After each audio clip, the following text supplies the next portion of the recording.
Welcome to the Drooniverse!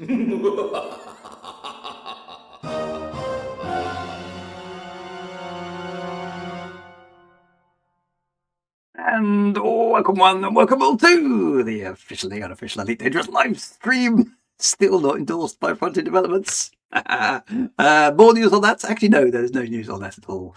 They're obviously busy doing other stuff. I mean, what could be more important than fast tracking my application to be officially unofficial, unofficially official, whatever it is. Anyway, never mind that. Never mind. I like being unofficial. It's empowering. It's freedom. It's self-determination. No, that's all irrelevant. I think I get confused with Star Trek. Never mind. Right, before we get on to any of that, because we got a packed program tonight. I go away for 1 week, and content happens. So there's lots of stuff that's happened. I've got to catch up. There's so much to do. This is unheard of. It's actually like more than one thing to discuss in a stream. Wow. But anyway, let's get on with before we get to any of that, let's do the thing that is the thing. Because the thing is the thing at Busted Because if we don't do the thing, bad things will happen. But anyway. Right, onwards. Right. So according to this, Wintermute GB is as expected, of course he is, first in the chat, but this is in 1909, so I'm got a nasty suspicion the top of the chat has already been zapped by the history demons. Because he always does it at 1859 just to wind me up. He hasn't done that today, so I sense some of the chat's missing. But anyway, I have to go with what's at the top of my screen, I'm afraid. So if somebody was in there before him, congratulations, but I have no evidence of it. So Wintermute GB, of course he does. He wins first place. Top Shot is in second place. Good to see you, Top Shot. And then we have Mad Monksoft. It's good to see you, Mad Monksoft, pushing back up in the top echelons of the top 10. Poised as ever on Wikipedia. Should we need his Sage Council, which is good to see. D. Pittman 42 is slipping into fourth place there, which is excellent to see. And then there's quite a lot of chat about stuff. Until we get to Pete_SB. Thank you very much for popping in, Pete. Good to see you as well. We have Graydon Darkstar, which is probably the most videos space game 80s username that there possibly could be. It doesn't get any cooler than that. You sound like a sort of kind of top of the line adventure sort of 80s movie hero, Graydon Darkstar. It's just brilliant. Absolutely adore that username. It gives me a great thrill to say Graydon Darkstar. I'm just going to do it one more time because it's such fabulous. Graydon Darkstar. Don't mess with him. Sorry, right, I get distracted. Haunted Loaf is here as well. The strangely spooky bread product. Good to see you as well. Thank you very much for popping in. I do love your usernames. Big39GT. Excellent. So that's good to see you as well. Right, who else do we have? We have the Harkonnens. Yay, the Harkonnens are here. Poised as ever. To evade Arrakis. They're not going to. It's no. We've lived in hope all these years. No sign of an invasion whatsoever. It's Kazi's here as well with a hearty 07. Good to see you. Thank you very much for popping in. Have a Boo Boo is here with a customary 4 thumbs up. One for every syllable of his name. Very important, I suppose that's. Protomaniacs is here. That's another good one. Protomaniacs. That sounds like a very dangerous kind of smart bomb. Deploy the Protomaniacs. You sure, sir? Tells me changing the bowl. Ah, dear, it's good to see. The Arrakis are here, of course, poised as ever to fend off the invasions of the Harkonnens, which is a pretty light. It's a pretty light duty. Let's be honest. From the Arrakis, but it's good to see them as well. Eric Loss is here. Hope he hasn't lost anything. Good to see you as well. Alexander Corbin is here, and he's shouting "Doom, Doom, I tell you." Commander Silas Scratcher Resi is here as well. That's a long username, but good to see you. Commander Burn is here. Burn it all down. Just destroy everything. That's good. Andy P783 is here. That rhymes. Very important to point that out. Enigma-ish is here as well. Good to see you, Enigma-ish. And on a scale of nothing at all to Enigma, we're very much at the Enigma-ish end of the scale. That's very important to see. Latty ___. Now, is that got anything to do with coffee? Because whenever I say latte, I want to go, yes, please. So, yeah, with maybe an extra double shot. That would be nice. Yeah, if I could have a latte, please. Although I must admit, one thing I've noticed since I've gone to Scotland, everybody pronounces it latte, which is it sounds curiously posh for Scotland. I call it a latte because I've got an Italian cousin, and she assures me that's how you're supposed to pronounce it. But everyone else says it's a latte. So I don't know. Does anybody actually know? Commander Tragic Blue 21. That's got nothing to do with Lattie's username. It's total aside. Commander Tragic Blue 21 is here as well. You can probably tell my back pain has receded a bit. I'm back to my normal annoying self. Mostly. I've got a slight twinge, but we're getting there. Commander Tragic Blue 21 is here as well. Good to see you. Hopefully you're not feeling too tragic or blue. We want to cheer you up and make sure we change that to Commander Happy and Pink. Or maybe Mauve. Maybe Mauve is... Maybe we should be going for something like that. Never mind. Eric... I haven't had a whiskey this evening either. It's very strange. Eridan Dundragon is Dundragoning for the day and is here with us this evening. Good to see you. Thank you very much for popping in, Eridan Dundragon. Alice _D_M. I'm still pondering what the D and the M stands for. That could be DMs. Now maybe it's 80s footwear. Maybe that's what the DM stands for. Or maybe it's I don't know. It needs to be something else. DM. I'm still thinking about this. Yeah, I quite like the idea of Alice with her DMs, but yeah, who knows? Because that's got an 80s vibe to it. Danger Mouse, maybe. Going with the 80s theme. I don't know. I'm going to keep thinking about that. I'm going to settle on something at some point. Anyway, it's lovely to see you, Alice. Thank you very much for popping in. Dragon Eye. Yes, that sounds good as well. Good to see you. And actually, Alice has stepped in, and I'm very impressed by this. Actually, well done, Alice, for doing this. His Solstice project is conspicuous by his absence in the chat this evening, at least so far, and he's missed his traditional do-do-dos. Now Alice has stepped in, and actually, I didn't say this out loud because hopefully Solstice project, Alice has done it more accurately. So I think we have some competition in the do stakes, and Alice has sort of come in from left field here, and is doing a fantastic job. So congratulations on that. That was funny to see. Wintermute is here more than Drew himself. Well, tell you what, maybe I'm going to have to invite Wintermute round, and he can do the stream for once, and I'll sit in the chat and do Statloff and water on him. That could be fun. Them damn bagpipes. Yes, I know. It is a problem, but sorry about that. But anyway, it's good to see you. Fantastic as well. Right. Frank Miner 2949 is here as well. Good to see you. I'm scrolling down. There's more to do's for Alice, which is excellent. In fact, even Wintermute. Everyone's doing it. Wintermute is here as well. He's doing. Does that mean that Wintermute has actually cheered up and he's actually in a happy mood for once? Maybe that's the thing. Top Shot is shouting praise because the bagpipes are coming. The bagpipes are good. Mima Metal is here as well. Good evening to you. Fantastic to see you. Electro Ace is here. Cyberdarmy is here. Everybody's here. Dr. Galnets is here. Fantastic. Thank you very much for popping in. How long have we got? Well, less time than we had. Felix Celestra is here. Good to see you as well. Dayglow Weeble is here. Fantastic. Marco Sparks is here. Man vs Pixel is here. We got the entire crew. Everybody's turned out today. This is good. So who else we got here? Come on, the Grooman is here. Fantastic. Alice says she does wear DMs. Excellent. Dungeon Master, Mistress. Yeah, you need it. That's a problem with the word master. If someone's your master, they're in charge, right? Or but mistress doesn't mean the same thing at all. So I don't think Dungeon Mistress has quite the right vibe. I think we'll just stick to Dungeon Master and say it's sort of gender inclusive, the word master in that context. I think much safer to do that. The Kazak is here as well. Fantastic, good to see you. And the Dominant Hornet, which is another good one. I like that one. So fantastic. Don't be silly, Drew, says Wintermute GB. The entire premise of my life collapses if I follow that advice, Wintermute.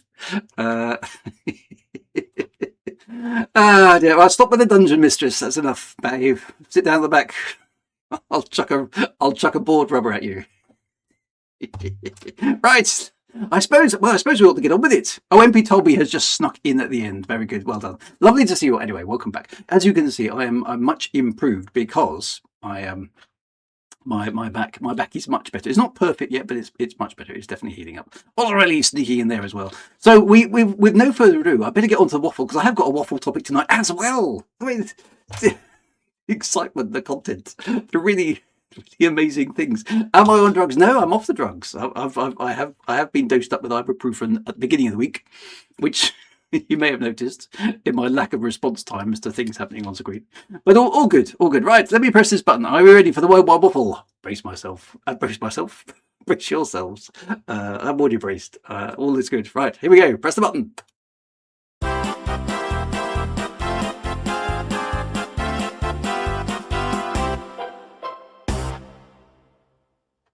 Yes, there was. Oh, wrong button. There was whiskey involved. Brace. Yes. Now I achieved a thing. Now some of you will know this because I posted it up on the social media stuff. I achieved peak nerd earlier this week, and I was absurdly, stupidly, irritatingly, in fact, probably proud of myself. No, it was not Photoshop. This was the genuine thing. I should take the video of it actually, but of course, filming your own dashboard when you're driving is fraught with difficulty and is probably illegal. So, no, it was not photoshopped. Irritating, you don't say that. Thanks.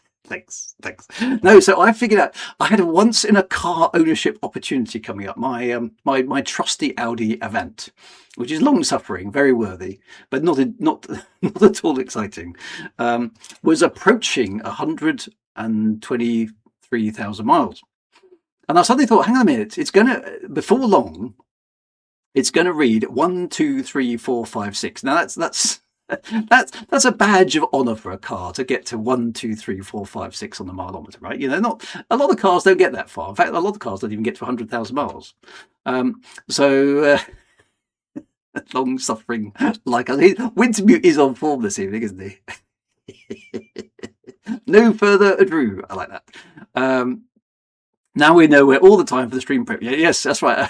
The amount of mental cognition that was required in order to work out these numbers. So that's good. Luna, hello, Luna. Good to see you. Thanks for popping in as well. It's good to see you too. Then I thought, hang on a minute. Can I get, because it's got a 4-digit trip computer, which is just above the main miles. Now the miles one you can't reset, obviously, because otherwise it would be a bit dodge. I know you can, but you're not supposed to, right? You muck about with the mileage on your car. But I thought, hang on a minute, it's going to go 1, 2, 3, 4, 5, 6 before too long. Can I get the mileometer, which is got 3 main digits and then a dot and then a tenth of a mile counter to go 7890. So I basically get all the numbers 1, 2, 3, 4, 5, 6, 7, 8, 9, 0. I mean, it's so sad. It's actually awesome. So I worked out that if I reset the trip computer to 0 when I got to 1, 2, 3, 6, 6, 7 miles, then when the main trip computer rolled around to 1, 2, 3, 4, 5, 6, I would be at 7890 miles on the trip computer, and I was jolly pleased with myself because I got the maths spot on. And you have to and basically you've only got like 100 meters or so to take the picture because it's accurate down to 1/10 of a mile. Okay, so that's how much time you've got to take the picture. So how long did I drive around in circles to achieve this? Well, I did go. My wife was beginning to fret. My dear wife, as some of you have met. Because as the mileage was approaching, I said, "Oh, don't press the computer, don't touch the computer." So she was getting paranoid about driving the car in the first place. And when it got down to the last 40 miles, she just handed me the keys and says, "For God's sake, just drive the bloody car around until the thing goes over to the miles." So I did. Was it Tuesday? Yeah, it must have been Tuesday. So Tuesday, I went out for a drive, and I literally drove around until it happened, and then I drove back. And I took a picture of it, obviously, then I drove back, which is an utter waste of time and energy, but incredibly satisfying. And I think you've got to admit, right? That's geek points. If or nerd, I don't understand what the difference between a geek and a nerd is, but whatever it is, I I think I won the internet this week, as far as I'm concerned. So 1, 2, 3, 4, 5, 6, 7, 8, 9, 0 on the display for 100 meters. Done. So yes, and relax. I've done it now. The only problem is, the Jeep that I bought is on 116,000 miles, so my wife is going to have to suffer through the agony of doing it all over again. About 8,000 miles time. Does the geek score more in Scrabble? I don't know. It's a good question. It is a good question. But there we go. So right. So there we go. Top Shot says that 1, 2, 3, 4, 5, 6 is not even a prime number. I'm assuming the Jeep will last that long. Well, fingers crossed. It's got 116,000 miles, so another 8 can't be too bad.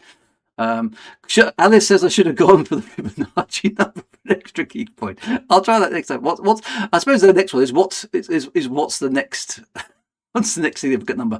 I was thinking 2, 2, 2, 2, 2, 2. All the twos would be quite good. How much of an additional carbon footprint did this Jeep? Well, I suspect it was at least 1 gallon of diesel. So whatever. That's how much it cost. So in the future, somebody's going to come back in time, aren't they, and say, "You, Drew, it was you. You pushed the planet over the edge with your absurd quest for dashboard numbers. It was you. You were the straw that broke the camel's back." So I apologise to all future generations that will suffer because of my pedantry in the future. Of course, I'm not going to apologise to any of you who are suffering my pedantry now, because that would be unreasonable. You're here willingly. You've all signed up for some bizarre reason. You think, "Yay, Wednesday night, I know what we'll do. We'll watch some stupid middle-aged man waffle on about numbers in front of an entirely unconvincing space backdrop." Right. Right, anyway, we should probably get on with some stuff because there's a lot to go through. There's some Galnet, which we need to get to. There's also a developer log, which has got some stuff in it, and apparently there's some sort of new ship. So let's dive into the content. There's so much. This is good. DP says he was Brayscape. Right, I'm going to press the button for. Let's do Galnet first. Let's because Galnet's a bit of a warm up, isn't it, to get us in the mood for appraising the new content that is heading our way. Brace, my friends, once more, because the Galnet is coming. Here we go.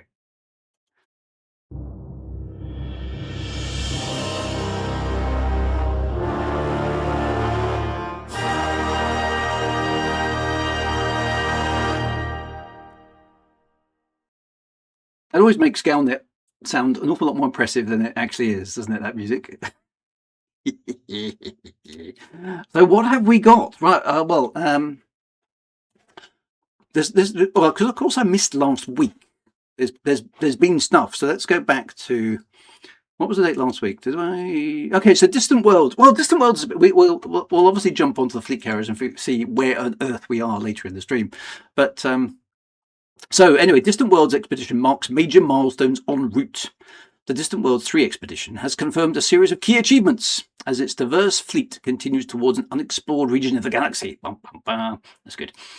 So Wintermute GB says, this is fun tonight. A new low from FDF. Excellent. Expedition Control reported the flotilla had successfully cleared inhabited space. That was quite some time ago, and completed its first major staging objective at Colonia. Okay, so this is sort of a recap of what's been going on. Designated Waypoint 1. That's very logical, isn't it? You know the first waypoint? What should we call that? I've got an idea, sir. What's that? What's that, Corporal? Waypoint 1, sir. Damn silly idea.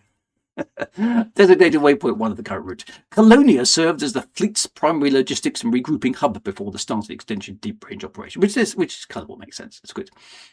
While the fleet consolidated in the Colonia area, many independent commanders carried out a hazardous surface insertion. Now that certainly does sound. That sounds extremely hazardous. Very hazardous indeed. On the lifeless rocky world, informally dubbed the Monde de la Mort by pilots. Now, I don't remember why this has suddenly become French. I'm sure it was the Death World in player lexicon, but apparently it's now Monde de l'amour. Or Monde de la Mort. I think it's a silent T in French, isn't it? Monde de l'amour by pilots. So it just sounds better in French. Monde de l'amour by pilots. The landing has been cited by organisers. I'm sure cited is the right verb there, anyway. By organisers, one of the most technically demanding surface operations of the expedition so far, due to its dangerously close orbit around the white dwarf star of something entirely unpronounceable. I wouldn't say it was technically demanding. I would say it's just entirely stupid, because what are you going to achieve? You're going to achieve, I managed it. What's the danger of getting this wrong? You die a horrible death by radiation poisoning. Okay. The fleet has since reached waypoint 2, which of course is after waypoint 1. They're sticking to some very logical stuff here. At the Seldowitch Nebula, formerly catalogued as something else unpronounceable, where large-scale stellar and planetary server operations are currently underway. So some research and R&D is going on. It's good. While conducting extending exploration work in the surrounding volume of space, expedition search teams also identified a carrier believed to be associated with a deep space support array. And the discovery has been formally logged and referred to the relevant authorities for review. This carrier wasn't supposed to have been there. There's some mystery surrounding this. With survey and logistics schedules within projected margins, organisers have confirmed the fleet is now on course for its next historic objective, which is Beagle Point, which of course is the subject of the stream I did 2 weeks ago. So, as per usual, Galnets right on top of the news. The celebrated terminus of the original Distant Worlds expedition. Elaine Howard, naval consultant for the expedition, stated, "Operational progress remains strong, commander participation, scientific output and fleet coordination have exceeded expectations, and we anticipate arrival at Beagle Point on schedule barring unforeseen navigation or stellar hazards. Further updates will be issued as the expedition advances deeper into uncharted space." So that's okay. The carrier was fond rather quickly. Was it nicely reassured? Dan Bagpipe says his ship got flambéed appropriately enough. Winter Music says perhaps it was discovered by a French-speaking pilot. And your mother smelled of elderberries. Okay, so it's 2 weeks because that's the amount of time for communication to arrive at the bubble networks from the rim, unless somebody is using telepresence, which breaks all the laws of physics, even the ones that Frontier does agree to. Dear. So anyway, so that's weird. Yeah. So the crew. Now there's a suspension of disbelief problem with these, because Frontier is able to place ships and things in deep space. Obviously, it's part of plot developments and things, which is good of them. It's nice that they do things like that on behalf of the community. The problem is they don't seem to have thought about the fact that having abandoned ships in the depths of space does require the option when you're deploying said computer game asset to say deploy spaceship minus no crew. And maybe extinguish lights, maybe have damage and things like that. So I don't think they thought about things like this in the design consideration. So they can place ships in weird and wonderful places, but you can't switch off some of the default stuff that's actually on the ship. So everything appears to be entirely in good shape. There's no damage. There's not even a cobweb, right? So you have to employ some suspension of disbelief on these things. But anyway, that's all good. So Distant Worlds 3 rumbles on into the far distance. I think I don't know. Actually, Commander Gomez, that's a very good question. That I don't know who placed stuff. From what I understand, it's a bit of a collaboration between Distant Worlds organisers and Frontier themselves. So there we go. Cobweb is cost arcs. They probably do. Right, anyway, let's crack on. What else have we got here? Galnets. So the next one, October Consortium Agreement signals end. Are we still going on about HIP 87621, are we? An agreement has reportedly been reached between... What's the word reportedly mean here? You don't need that. Either an agreement has been reached or it hasn't. between October Consortium and a coalition of the remaining powers with the Enclave, ending large-scale hostilities in the region. Okay, so the fight's over. The October Accords, because they were agreed in February. Oh no, it's the October Consortium. My bad. Formerly places HIP 861 under the custodianship of October Consortium, who will act as chair between the remaining Enclave. So hang on a minute.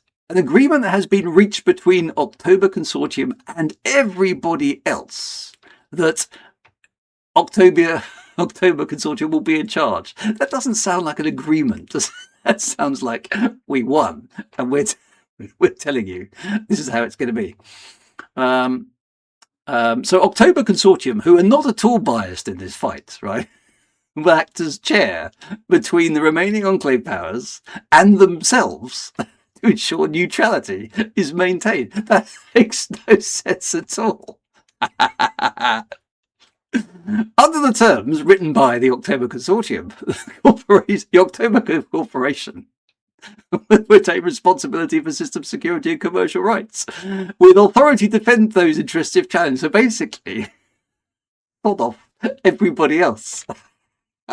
We won. We're writing the minutes for this meeting, and we're in charge. You've got no say in this whatsoever. However, we will. We'll act as chair. Well, if you've got a complaint with the way we're running things, you may submit it to us, because we're the chair. We will take it under advisement and then ignore it entirely. But process will have been followed. Does anybody read this stuff? I don't know why I read it. I keep expecting something good to happen. Oh dear, that's just so stupid. Right. Under the terms, the corporation will retain responsibility for system security and commercial rights, i.e. everything, with authority to defend those rights is interests if challenged. So not only are we in charge, we're telling everybody else that we'll defend the fact that we're in charge legally. Which is good. The talks are also understood to have focused on shared scientific access to the plant thing and cooperation on research initiatives following the recent publication of promising genetic findings by Dr. Casimir of the Holloway Bioscience Institute. So basically, we haven't got all the scientists, so you're welcome to send us your scientists as long as you come unarmed. The coalition involved an informal alignment of Imperial Alliance and independent power forces. Had recently announced a non-aggression pact intended to prevent further escalation in the Enclave. So basically, they determined that they were losing and gave up. Analysts suggest the arrangement had created space for diplomatic settlement rather than decisive military resolution. Analysts clearly haven't analysed the situation at all. With no single power claiming majority control over the Enclave. Other than the October Consortium, I suppose. No. Sources close to the recent discussions confirm that the Federation was not represented, having lost its foothold in the Enclave during the opening stages of the conflict. President Felicia Winters was unavailable for comment. I bet she was. Yep. In the past months, the powers ejected from the Enclave comment have increased their offensive activity within the core systems against the remaining Enclave powers. Analysts have concluded that a rapid diplomatic ending to the Enclave conflict was required to allow redeployment of forces to defend against this aggression. It's not a diplomatic ending. The rise of Lexi October and the growing influence of October Consortium since the discovery of the plant has not gone unnoticed. However, and Oxford, etc. And Vox Galactica has confirmed that an interview with the consortium's reclusive chief executive has been secured for an upcoming feature. Well, that should be quite interesting. We get to hear from Lexi October herself, whoever she is. So now remind who controlled the who did control the system before the permit lock was revoked. Who was it? It was so exciting, this development. I can't remember. Well, that is peak Galcop stupidity going on there. Basically, Winter Muses too long didn't read. The status quo has been resolved. So October Consortium had it in the first place. Everybody came in, tried to take it off them, failed, and then October Consortium has written a peace deal whereby they're in charge and presented it. via Galnet as a negotiation. Okay. Right. And then on the 24th, Core Dynamics unveils Kestrel Fighter. Ooh. Core Dynamics has announced the limited release of the Kestrel, a new small combat ship engineered exclusively for high-intensity engagements. Okay, right. So this, first things first, new ship. Cool, right? New combat ship. Okay, fair enough. Do we need another combat ship? Arguably not, but hey. A new small combat ship. Okay. How useful nowadays are small combat ships? Okay. Engineered exclusively for high intensity engagement. So either it's got humongous shields, or it's really, really good at running away. Anyway, designed as a pure combat fighter, the Kestrel prioritizes speed, agility, and striking power over versatility. Okay, now there is a bit of history on the Kestrel, as some of you will be aware. It's not, and I assume this should be a Mark II Kestrel. Actually, have they said it's a Mark II? Anyway, so its compact frame, size 5 thrusters, and high speed maneuverability make it particularly effective in close quarters combat. Is that CQC? Close quarters combat? Is that a little reference to things that have gone past? Does it have a rave gun? That would be cool. For those who don't know about the rave gun, see the first episode of the Battle Zone video. That was funny. It's CQC, but not that CQC. Is the other CQC a thing? Engineers have also confirmed the ship will be fitted with a supercharged frameshift drive, the first for such a small craft. Okay, well that's cool. They're going to stick it on everything. Core Dynamics senior test pilot stated, "Says that like Ace Rimmer. Smoke me a kipper, skipper. I'll be back for breakfast." No, that's not what he said. The Kestrel was built with a singular purpose: to win fights. Its handling characteristics and acceleration allow experienced pilots to outmaneuver much larger vessels, while the 3 Mark II large combat... Oh, it's got 3 Mark II large combat hull points, which can be fitted with a new Mark II plasma shock accelerator. Ensures it delivers decisive force when it counts. Okay, so it's basically, presumably, it's a bit of a glass cannon. It can run in, dump a load of ordnance, and then run away again. Building a fighter to lose fights is not ideal, yeah. The Kestrel was built with a singular purpose: to lose fights. I suppose you could do other birds. You could do the buzzard was built with a singular purpose: to pick over the carcasses of the dead. The chicken was built with a singular purpose: to be deep fried and turned into nuggets.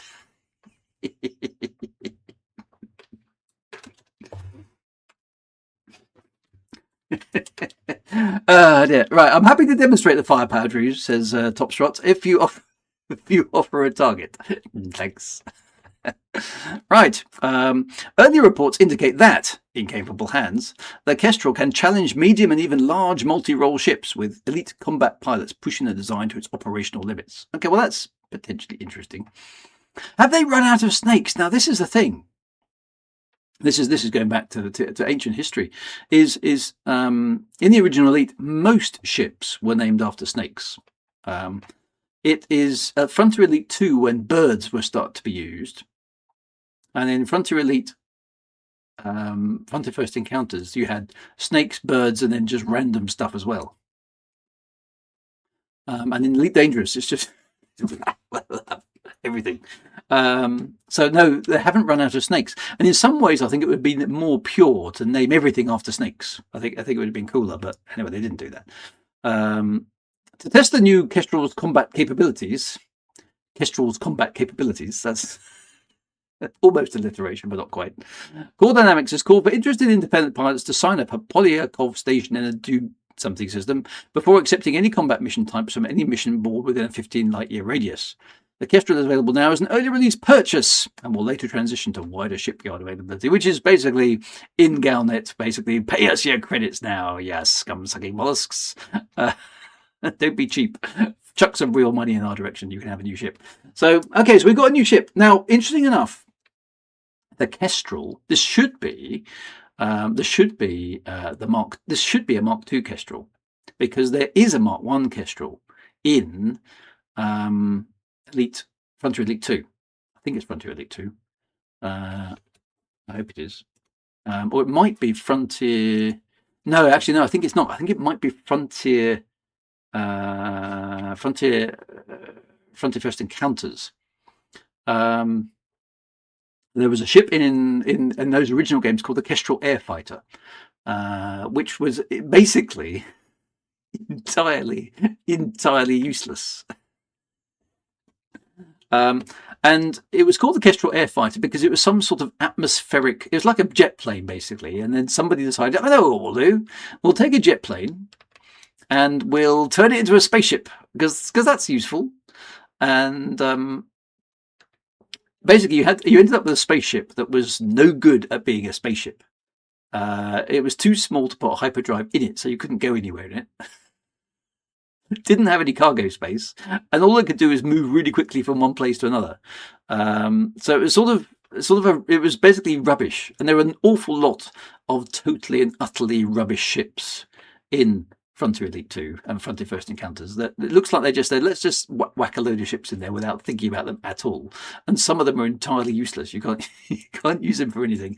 And the Kestrel was one of them. Basically, the only thing it could do in the game was do courier missions where there was no cargo.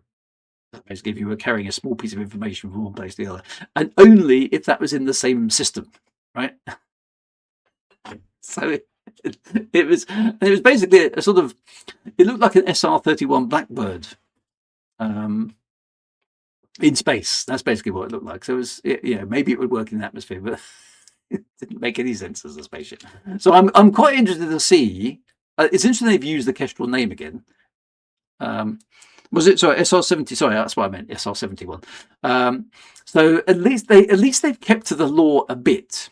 Now it'd be interesting to see. So the Kestrel Mark II, if that's what it's going to be called, is obviously a fighter as well, but it must be quite small, and they've basically used the name. So there is a little bit of lore there. So I'm going to give them a cautious thumbs up for using lore. That's okay.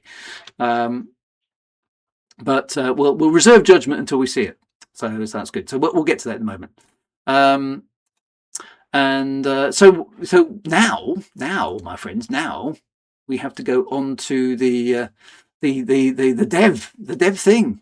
So the devs have been speaking, and we need to know what they've been saying. So let me get that, and we will we'll have a look at what the devs have been saying. Where's the right button? I need images, videos, docs. Hang on, there we go. Boom, there we go. Here's our man. No, for a moment, I thought this was Gimli, son of Gloin. But I don't know who's this guy. Is he? I haven't seen him before. Is he new? So we've got devs to go. This just jumps straight in, so it's okay. So watch with me, my friends. We'll probably skip through some of it, but we'll see how it goes, because this is stuff is happening. Let's do the thing. Greetings, commanders, and welcome to 3312. My name's Phil. I'm a community manager here at Frontier, and I'm super excited to share with you what we've got coming up. So Frontier being super excited. We haven't had. Has he been with FDev for more than 2 years? That's how much attention I pay to these things. Trouble is, community managers come and go now. I mean, 2 years isn't long enough for me to register that they exist. They need to be around for decades before they can earn their stripes. Anyway, so it's Phil. Good to see you, So Phil. we're starting the year with a packed update. An introduction to the next new ship. Ooh, is that it there? Fresh details on colonization. Colonization, yeah. Brand new insights into operations. Okay, so this is the... Let's see what the galaxy has in store for this year. We know that everyone's here to find out what we've got coming in 2026. Let's have a quick recap on 2025 first, shall we? So, what was so your favourite good feature stuff. of 2025? Oh, without a shadow of doubt, it was during Trailblazers. I've been wanting to do something like system colonization within Elite for quite some time. You know, real big desire to give the keys to the game to the players, to let them go out and tell their stories and change the galaxy, leave their own narrative scars across the systems. So yeah, to be able to finally launch that and then watch people engage in it, it's just incredible. I really enjoyed that. So that's a fair point, to be honest. I think colonization has been one of the features. I mean, even we did some of that, so it was a good feature, and I like that. I like the idea of us all being able to make things in the game at last, because up until that point there was no real way to make your mark on the game. So that's good. But anyway, so yeah, so. I do like the way the video starts off with, let's talk about 2026. We're all here to talk about 2026, right? Yeah, that's what we're here to talk about. Tell you what, let's recap 2025. We've already done that. But anyway, never mind. The one I really preferred was Vanguards, was Squadrons, because I'm really happy to see the team re-engage with that feature, because it was a bit of an older feature. And now seeing what players do with it. He's the guy who named the Monde de l'Amour, isn't he? He's French, I can tell. And he's very excited about the Vanguards and the Squadrons.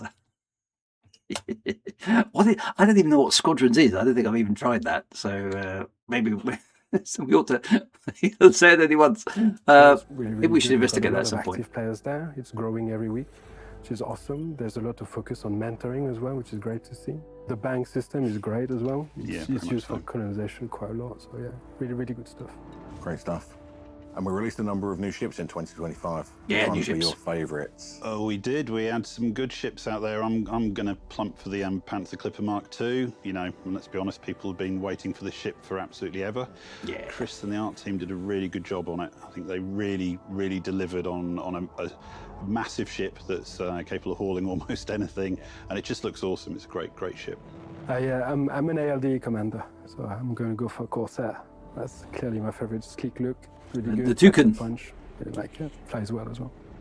So that's 2025. I know That's quite a everyone's cool ship, excited actually, I to must know admit. I what's did like coming that in 2026. Right, here we go. Much like last year with Oh, our look. roadmap. Oh, there's a we split it roadmap. out into phases, and we've done. There's a roadmap with pathways and stuff. Okay, so we've got phase 1, which is the first phase, followed by, wait for it, phase 2, followed by phase 3, phase 4, and then rounding off the end, unsurprisingly perhaps, but much anticipated, phase 5.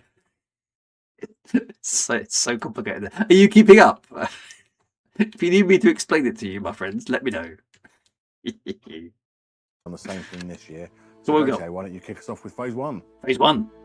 I'm very happy to announce that phase 1 in February is going to be us releasing Kestrel Mark II. It's called the So Mark new II. vessel. Nice. See, good guess. Completely combat oriented. I'm sure the team will talk about it a bit later. Very excited about this ship. I love my dogfighters. Thanks, Top Shot. So yeah, it's a ship coming from an older Frontier game as well. So I'm very happy that We can even give another acknowledged go, it. essentially. Nice. Well done, Quite guys. excited about this. Yeah, okay, I'll give you it's a extra really thumbs up for that. nimble combat ship. It's trying to rebalance the game a little bit and bring the small fighter vessels and give small ships a real meaningful purpose in the game going forward. So yeah. Well, hang on a minute. Does it rebalance the game? Because if you put in an what is effectively an uber small ship, right? That's way better at combat than all other small ships. What does that do to all the other small ships, right? So I tell you what, would you rather have a car that does 50 miles per gallon and 0 to 60 in 6 seconds? Or would you rather have a car that does 12 miles per gallon and 0 to 60 in 10 seconds? It's your choice. They're both the same price. Dear. The only balance they're concerned with is their bank balance. Oh, harsh. It's the opposite. It is the opposite of balance, isn't it? That's not rebalancing the game. That's invalidating every other small ship. Do they even play their game? And very excited for the Kestrel.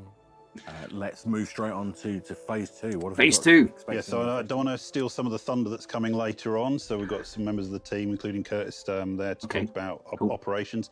So a little bit delayed from last year, but we're really trying to get the content correct on this. So Operations itself for us is as much as a deployment platform for content as anything. So when we release Operations in April, that will have a suite of missions of operations to undertake.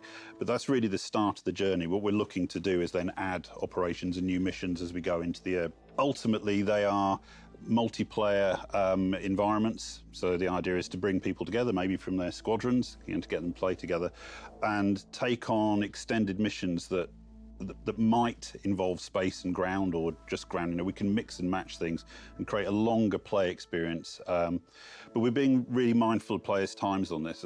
As we've spoken before, part of the mechanism for operations to allow people from different regions in the game space to get together quickly and to undertake operations as a combat unit.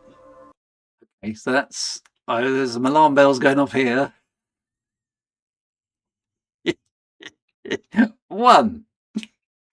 Multiplayer. Is that exclusively multiplayer? What about us antisocial introverts who hate other people? Can we play some operations? Maybe not. Okay, that's concerning. Yes, me. No, you don't count with GB. Or are they like team missions and you can do them solo? So what all about us socially maladjusted people? Yeah. Introverts unite! No, don't do that. Stop. We don't want any of that. What do we want? Game content. When do we want it? Now. Who do we want to do it with? Nobody.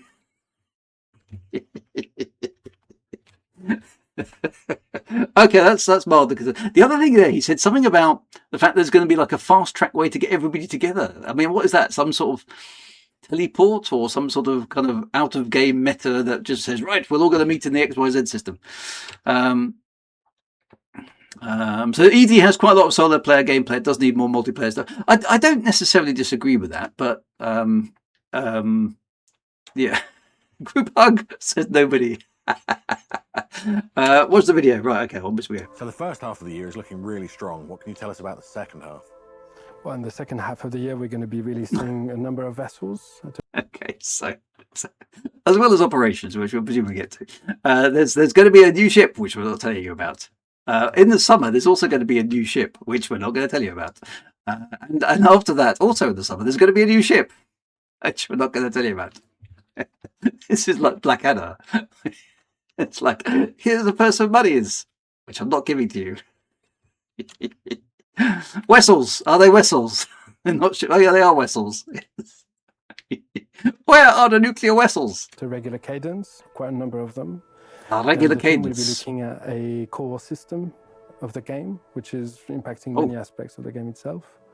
It's a reboot. I'm really excited about this one, I will say. It's been in my books for a while. Okay, so it can't be power play because that's been done.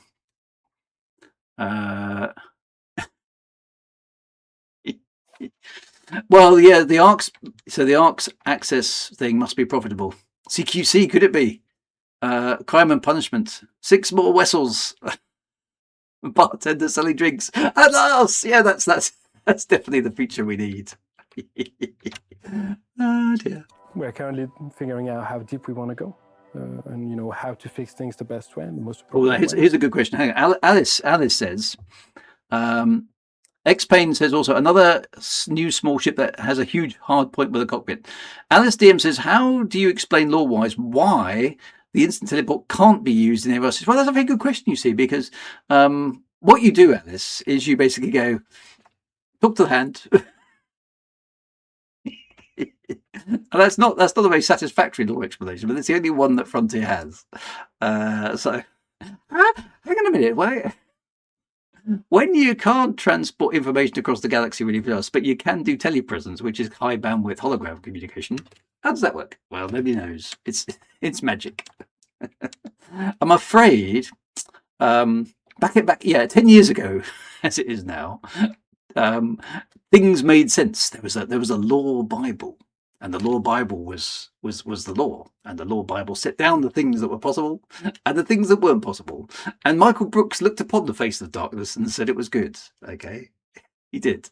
He looked, and then money happened. And the world was cast into darkness. And the powers that be decided the law no longer mattered. And the law need not be obeyed any further. And the darkness was upon the face of the game. And ever since then, nothing's really made sense. So never mind. But it's a good question. Trying to see a little bit what players have been doing with that system for a while. Oh, players have been doing. So yeah, that hopefully we're going to have more to say about that in the year. But yeah, this one is it's a favorite. Yeah, it's a sort of it's deeply situated within the actual core of Elite, and I think we've been looking at it for quite some time and just thinking this needs a bit of TLC. So we're going to go back and have a look at that. And it's the wedding vows, isn't it? That's what it is. They're going to go back and they're going to change the text. That girl is going to finally get married. There's going to be great celebrations throughout the entire Elite Dangerous universe. I have written my wedding vows. I've got married. Yay! That's what it's going to be. I guarantee it. Land of all wedding bunches. Everybody, the entire galaxy is invited to the wedding. That's what's going to happen. It's going to be the wedding. There's going to be all that tasty cargo. That's what it's going to be. Ah, dear. There'll probably be some new features built on around it, which would be very cool. So, and then beyond that, obviously, so new features based throughout what we can gate crash the wedding. We can go out with the bridesmaid, maybe. We can kidnap the bridesmaid. and the top one. That's what it's going to be. The top 1% of cruise ships will actually go into administration. Dear. We've got some story that we're building up already. You know, there's a lot of mysteries going on. There aren't a lot of mysteries going on. What are you talking about? It's one very, very slight mystery going on at the moment. It's like, we've got this plant and it does some weird stuff. That's the only thing the galaxy has been talking about for the last 3 months is a plant. Everybody in the entire galaxy. Have you heard of Ranacoidea unica or whatever it is? That's literally the only thing that's been going on. At least there's some ramp across the year. So, okay, so more story coming. Excellent. Can't tell people anything, spoilers. But yeah, we'll be building our narrative through. Okay, so in this space MMO game, surprise, shock of shocks. There's going to be some ships. There's going to be some narrative, and there's going to be some new features. I dare say I could have predicted this roadmap in advance. They are lovely, aren't they? All of these phases, maybe with a bigger punch at the end of the year. Let's see how it pans out. So I think you'll all agree that 2020. Okay, so not only a story, but a story that culminates in something, like most stories do. These ones are worth listening to. Anyway, that's good. Right, so we're back. We're back with 26 is looking super exciting for Elite Dangerous. Yeah. So yet again, my friends, it's exciting. We're very excited about what we haven't told you. We've told you that there's some ships, there's some story, and there's some new features, but there are no details at all. Now let's take a look at the first ship coming this year. Here we go. The Kestrel Mark II. The Kestrel Mark II. Bum, bum, bum.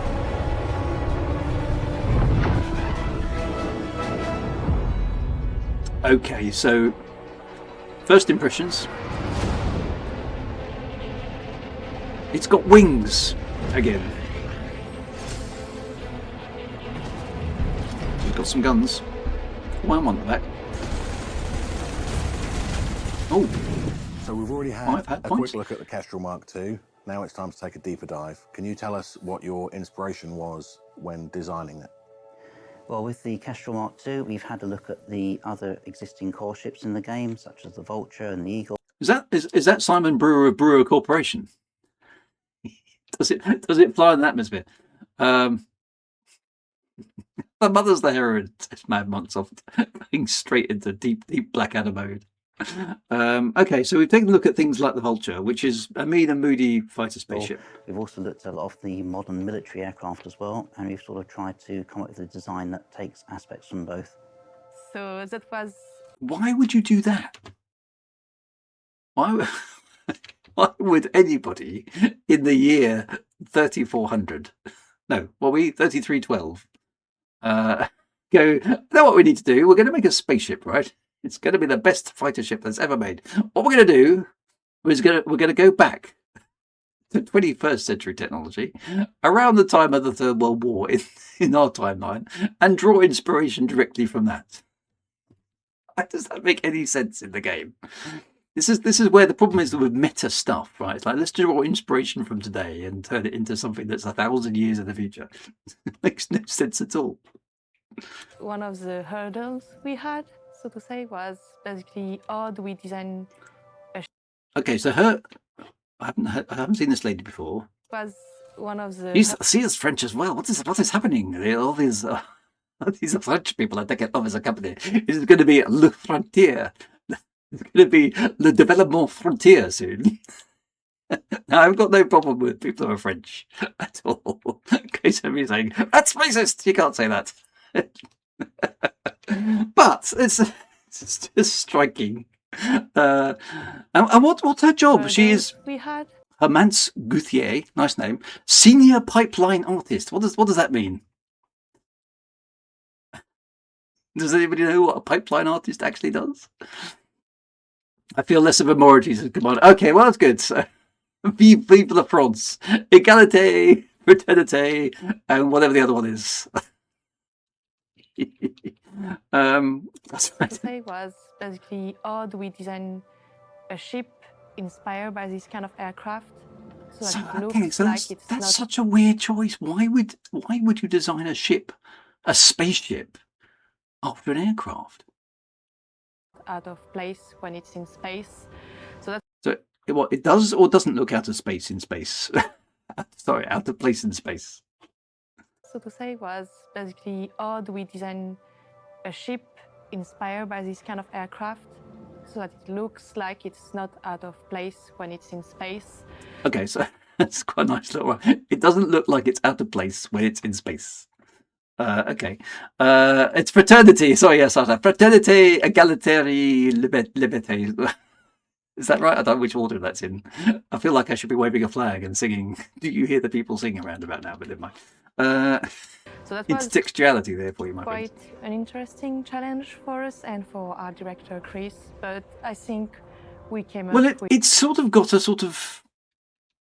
Is it the Eurofighter? Is that the one that we use? The one that we might be using to defend Greenland? Or has that gone off the radar again now? Yes, it's a bit Eurofighter, isn't it? What's at the back? Is that some sort of hovery ducted fan thing going on the back things? It's Eurofighter Typhoon crossed with a drone is kind of what it looks like. With a really nice final result. Yeah, okay, so it has got the ship looks. It's got. Are those thrusters on the back wings there? A vertical. Oh yeah, it's got them on those front wings as well. So it is like a drone, isn't it? Absolutely great. One thing that stands out is the large thrusters. Can you tell us a little bit more about the design process behind those? Chris designed the Kestrel. He put those large thrusters on the wings, and they give the impression of the mobility of the craft. It's obviously highly maneuverable, and we've added some animation to those. So the actual thrusters themselves gimbal as the ship rotates and pitches. The thrusters themselves move a little bit to give some subtle animation, and it sort of gives a nice bit of life to the craft. Okay, so that's design for the sake of design, isn't it? It's not required because what does that actually do?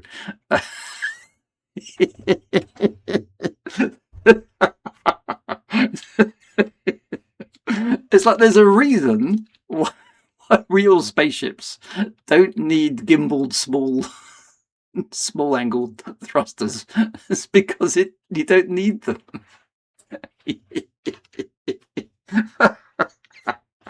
Now, you do need gimbal thrusters on things like space shuttles, back in the day for takeoff, because you've got to counter traveling through atmospheres and stuff. But it's that's what it is. Frank Miner has hit it. It's basically spaceships with waggedy tails. We're back to that, aren't we? For those of you who don't know, the Elite franchise does have history in this regard. There is a spaceship in the canon that has a waggedy tail for no good reason other than, actually no good reason at all. We couldn't even think of another good reason. And the Turner class, exactly right, Alice. That's it. So if anybody wants to look that up, it's a ship that genuinely has a waggedy tail for no good reason whatsoever, other than somebody back in the 90s, decided, hey, look, I can animate stuff. I know what this ship needs. So vectored thrust nozzles on the wings just sounds like way too many moving parts. But it was cute. It was a good spaceship. Good spaceship. Well done. Have a scratch. Oh dear. As well, makes it look a bit more alive. Yeah, because it's really important for us, since one of the unique selling points of the Kestrel Mark II was its hypermobility. It's not just you can have that. You don't need... how fast can the ship go, but also make it look like it can go fast. So the problem here, I mean, I don't necessarily disagree with the idea of having engines in the wingtips, although that does give you some structural problems, I would have thought. But yeah, there's super duper space technology, right? But the thrusters in the wings look bigger than the main engines. That's like having a Golf GTI that doesn't go all that fast down the road, but it can jump over things. It's really good. So it's like, really? Why would you have such a massive thrust? I mean, if you think about it, if the engines at the back are kind of smaller than the engines in the wing, if this thing punches reasonably fast in a straight line, the moment you switch these engines on, you're going to go into such a spin. It will disintegrate. The wings don't look like they'd be able to hold up the forces coming out the engines. Yeah, I mean, I see stress fractures. There was a jet airplane called the Comet in the 70s, which I actually went on as a kid. And I'm lucky to still be here, apparently, because it was a very, very bad design. Was it the 50s? Yeah, I mean, it was still flying in the 70s, amazingly. But there we go. Yeah, okay. I'm not convinced by this ship design. Fast. And so basically when we saw the thrusters, we're like, yeah, we have to make them big so that when... No, you don't, because you don't need that much power to rotate the ship. Its center of gravity is right in the middle. It won't take much to spin it around. Those engines are just so big. The player sees them is like, yeah, that's a fast ship, because it's really important for us to have a good feedback for the player with the way the ship looks and what the ship is supposed to do. So we learned about the artistic design of the Kestrel Mark II. Now it's time to go a bit more... And that, I think, is the problem. That is an artistic design. That's exactly right. He's actually nailed it there. It is an artistic design. It's not a design that actually makes any sense. More in depth into the internals. I'm joined on the sofa by Curtis and Michael. They're getting through these quite fast, aren't they? Manufacturer of the Kestrel Mark II. I know this is a video that's been chopped together, obviously with different filming sessions. But it kind of looks like, right, you two, get on the couch, quick! The next two are coming in. It is exactly that. It's form over function, and Elite Dangerous never used to be form over function. It used to be function over form. So yeah. Yes, Kestrel Mark II is made by Core Dynamics, obviously known for the Eagle, the Vulture, and all the Federal ships. And we went with them because this is obviously a small, fast, nimble ship, and it seems like the sort of this type of ship that you'd come up with if you'd worked on something like the Eagle and the Vulture. It's a good way for the company to compete as well with other small combat ships. This is their answer. Michael is new to the organisation. So what kind of players do you think will interact with the Kestrel Mark II, and what do you think they'll love about it? So I'd say the type of players that they drive the ship is. See, whoa, look at this. So this also doesn't make sense. Look at the ship and it's flying. Like the Eagle and the Vulture. It's a good way for all the others. So what kind of players? Look, all 4 engines on the wings are thrusting at this point, right? So that means it should be going down, or 6 degrees of freedom in that direction, really quickly. But it's not, is it? So what's going on here? Small combat ships. This is their answer to all the others. So what kind of players do you think will interact with the Kestrel Mark II, and what do you think they'll love about it? So I'd say the type of players that they drive the ship is the type of players that are sort of looking for something that's really, really nimble and fast. And I think that's what they're going to really love about it. One of the things I like about it is when I first discovered Elite, one of the cinematics I saw, there's a moment when a Cobra does a 180 spin and fires at the pursuing ships, and then does a 180 spin back, and the Kestrel is probably the ship that's closest to being able to really. So what we've done here, my friends, is we've taken a ship for the Kestrel Mark II, and we've gone, that video we made? It's totally unrepresentative of our game. Let's make a ship that does that.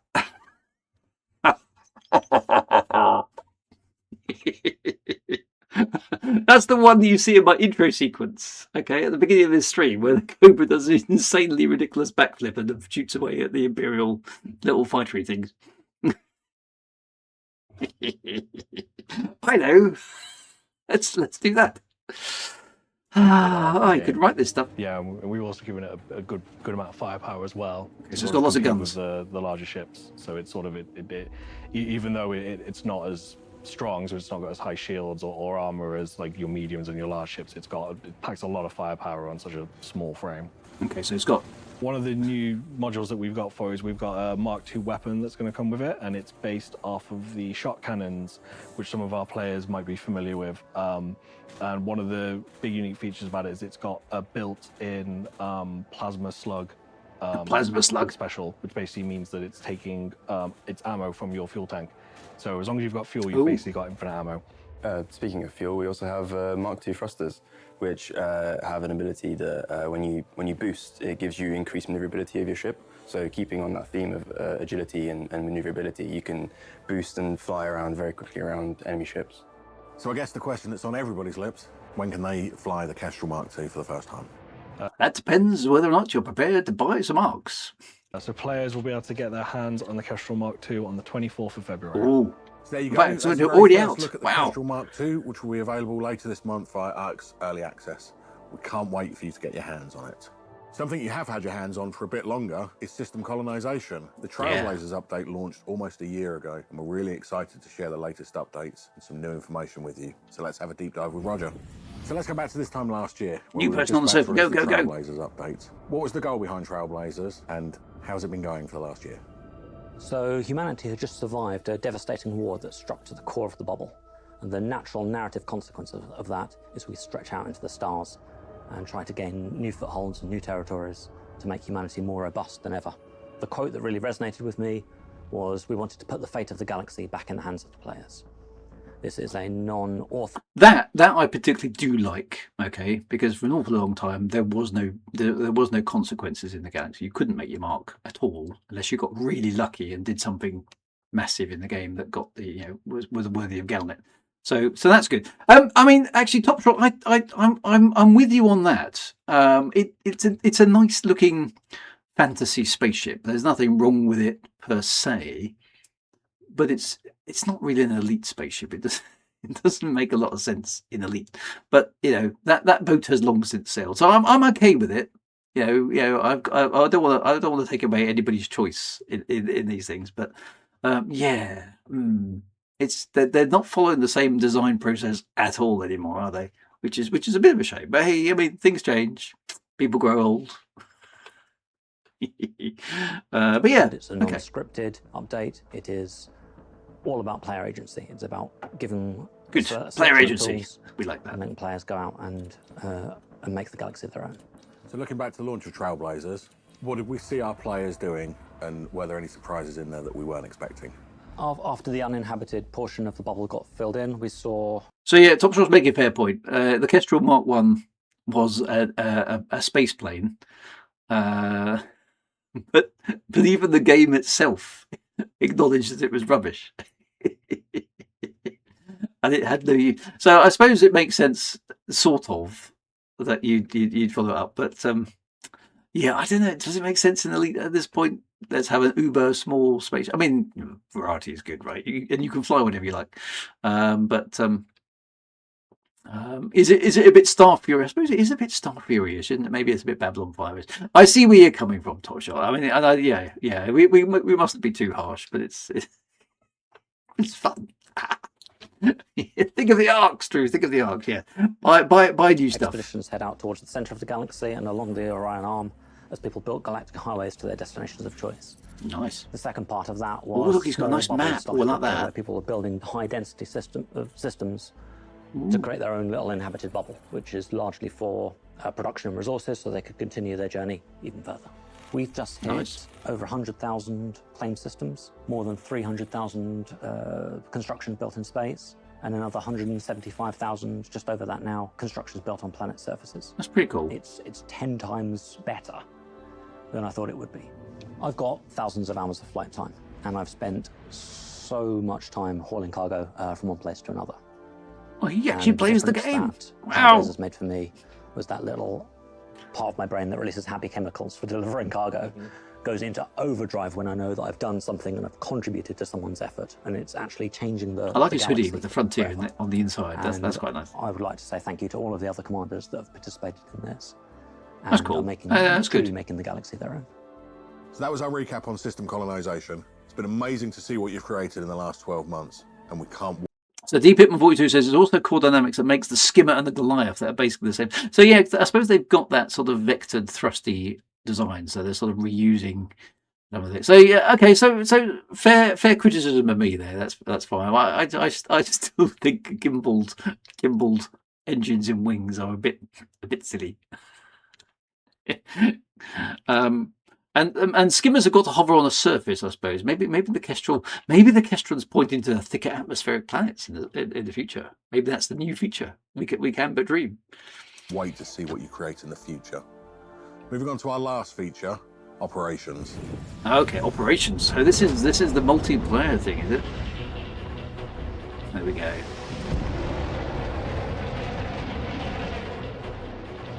Very dramatic music plays. Lots of spaceships moving around.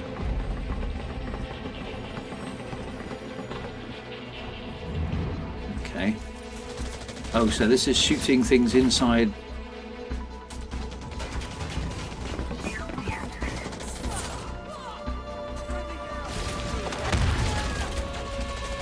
Call of Duty in space.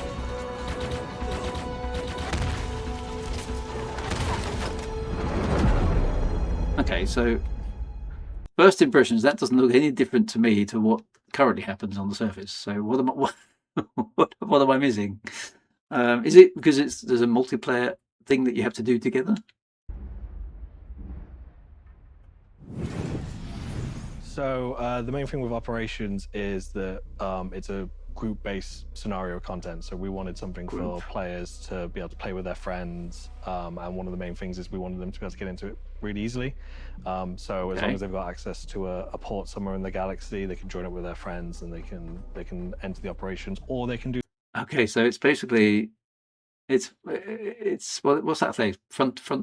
Yeah. So it's not solo, and it is basically you can just go to a base anywhere in the galaxy and join the same. So it's basically a lobby, isn't it? It's a lobby for a multiplayer, a slightly more complicated mission. Do them with random people as well if they want to search for a lobby with other people. Oh, there we go. It's a lobby. There we go. Exactly that. It's a lobby. It's in 0G, so why can't we walk on the ceiling?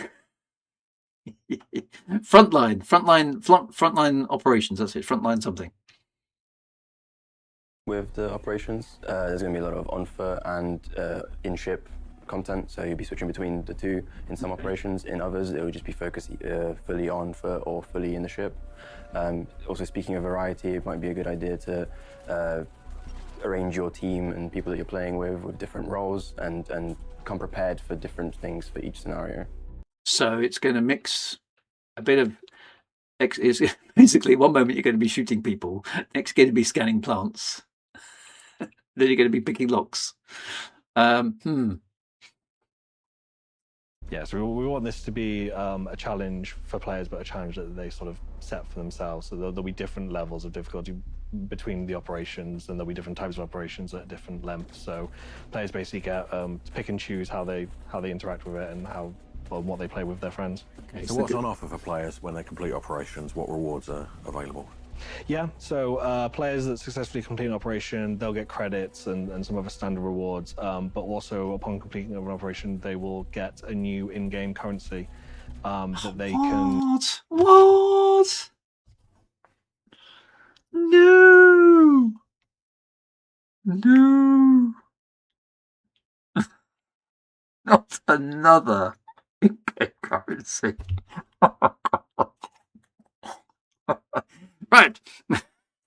We've got this thing called money, right?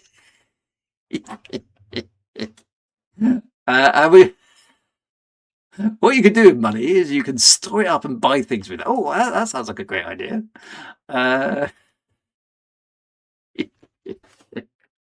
Oh, now we've got this other thing called ARCs. What's that?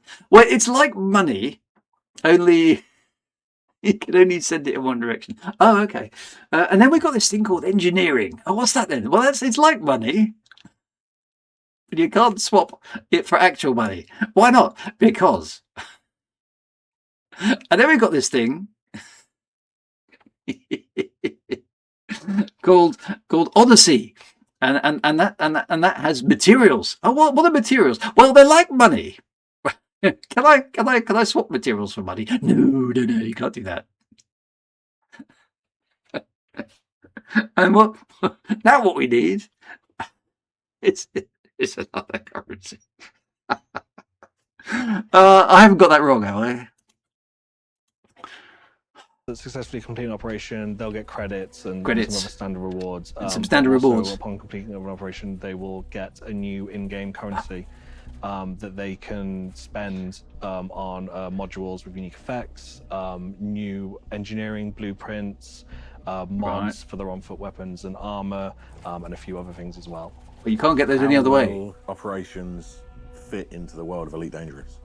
Yeah, so one of the sort of opportunities we realized that we had when we were making operations was to tie it into power play. So obviously, a lot of the operations are sort of like, you are sort of like the instigator of the scenario and stuff. So we've made it so that if you want to do power play in a group with friends, have that bit of an extra challenge, you can do power play versions of these operations, and what will happen is you will choose a power that you want to undermine, and then it will give you locations, like systems that you can do an operation in, and then the operation that you do will take part in there, and then at the end of it, if you're successful, not only will you get merits for it, but you'll also undermine that system as well. So how many operations can players expect to launch?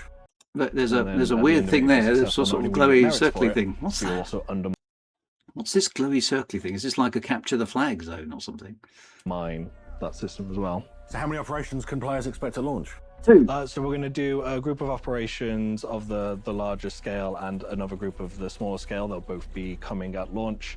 And then after launch, obviously, we'll monitor player feedback as we do with all of our new features. And we will be releasing some new operations throughout the year based on that feedback as well. That's it for this developer log.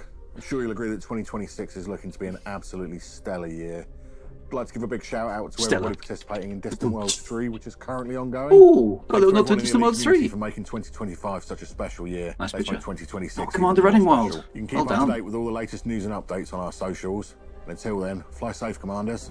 That's if you're on Twitter, that is. Okay. Wow. Well, okay, quite a lot to digest in that one. So operations is multiplayer only. There is no. Doesn't sound like there's much of a single player option. It's tied into power play, and there's a new. What's the new currency called? I don't think it's aimed at us, is it?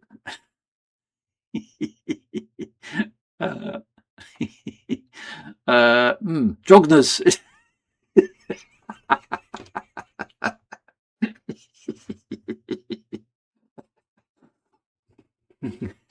Think for yourself, Drew. No, that's fair enough. I mean, we'll give it a go. We'll give it. We've got some multiplayer people here. We can sign up in my PG and give it a whirl. We'll give it a. There's never any harm in giving something a try, right? Operations does sound like on-foot secrecy. I think that's worryingly close to what it is.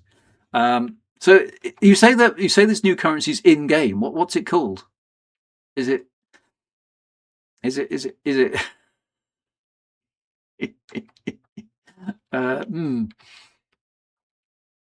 would have been better, to be honest. It would have been better at the end if Phil here had said, if Phil had said, "and my arcs." That would have just acknowledged for me that he knows. But anyway, right. Dear, says Rick. Yeah, quite right. That was a bad one. So I mean, to be fair, let's be fair for a moment. We've got a new ship. New ships are always good. I don't mind new ships. New ships are cool. And we've got it's lore based, kind of. Oh, there's more. There's not. Where was the more? What else is there that I missed? There wasn't any more video there. What was what's the more?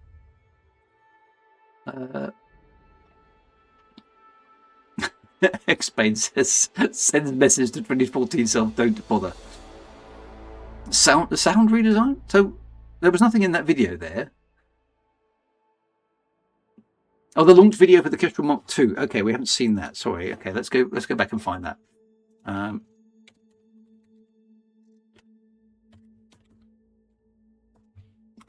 Is this it? Ah, right, okay. YouTube on IGN. Let's go and watch that then. Here we go. Excitement. Calling for support in the system. We need assistance. We've got you. Hold on. Moving in.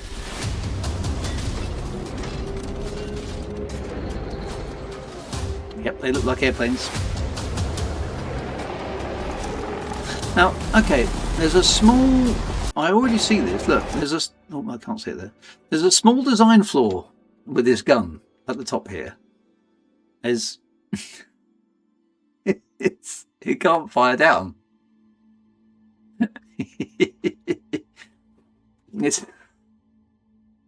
It's not ideally positioned, really, is it, for an arc of fire? So there's this. Oh, it's fixed. That's it, is it? Okay. Oh, they are only fixed. Right, okay. So it's relying on its own maneuverability. Fair enough. Oh, there's a vulture. And she's trying to shoot down the new ship. Probably thinking it's superior. Lucky missile on target. Oh, that's very Firefox.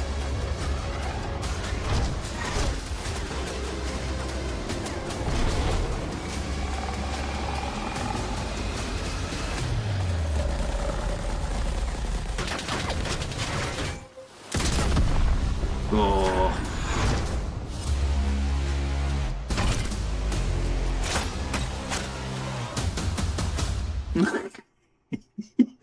It's basically Kestrel Mark II. All other small ships are now obsolete. Even the Vulture.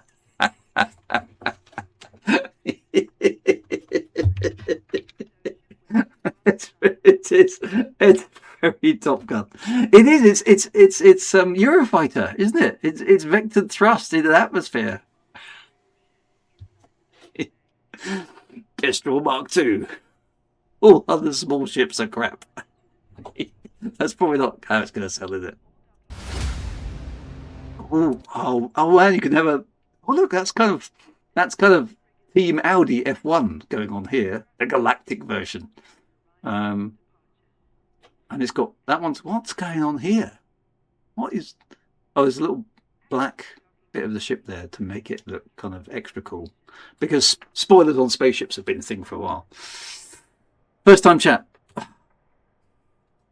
Oh, hang on. First time chat from Azuvan62. Why has FDev not gotten you or any of the other authors they used to write any more books based on Elite? And would you even be interested? Well, I'm always interested in writing stuff for Elite. It's one of my favourite sci-fi universes.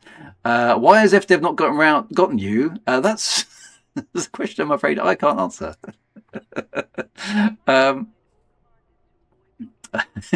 How else are they going to make money?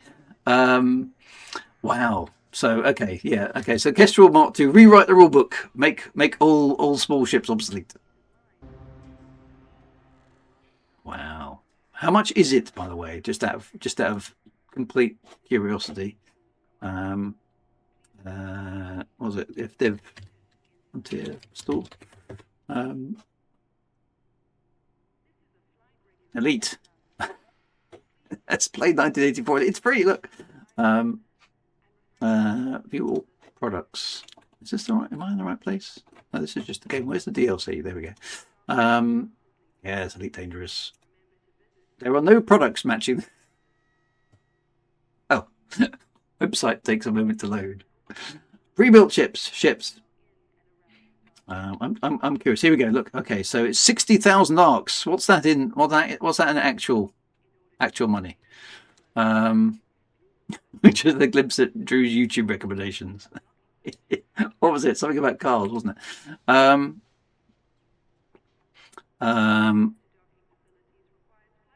Okay, so how much is 60? Yeah, to be honest, that is. Look, is that an Audi symbol on the side? Oh, no, so you got 3 circles. Okay, it's almost an Audi symbol on the side, isn't it? Actually, they're not circles. Okay, so how much is 60,000 arcs? Just out of curiosity. £50. Jeez. Okay, something's up with my browser. It's not happy. Okay. I've busted my browser. The Elite Dangerous Arc Store. You can't buy any. And that's the most expensive one, is it? Okay, what about the cheaper ones then? There's the Kestrel Mark II aggro version, or just the normal one. Okay, so wow, 60,000 is a lot more, isn't it? It's an awful lot for a paint job. So the basic one's only 16,000 credits. Okay, so wow. Yeah, I see. It's a fun-looking thing. Chrome has blocked. It's blocked the Arc Store because it thinks it's a scam. Wow, buy Arcs. Oh, so I think it might have Brave. Basically, shields are up for this site. Surprising. Never mind. Wow. Okay. Well. Okay. So 17,000 Arcs. Okay. So 10 quid. I mean, that's almost pocket money, isn't it? So that's kind of okay, but 30 quid for a ship is getting quite big. So yeah. Okay. So wow. So well. Anyway, so there we go. So yeah, all small ships are now obsolete. So that's quite cool. $40. Yeah. Okay. Chrome is okay. Well, I'm using the Brave browser. I quite like Brave. Seems to be a bit more privacy focused. Right, it's time finally for us to get and play the game in the last half hour of the stream. Hopefully I mean this is an Elite Dangerous stream, but it's not actually necessarily always about playing the game, is it? So let's get on with it. Brace yourselves one more time, my friend. We're actually going to jump into the game and see if anything's actually going on inside the actual game. Here we go.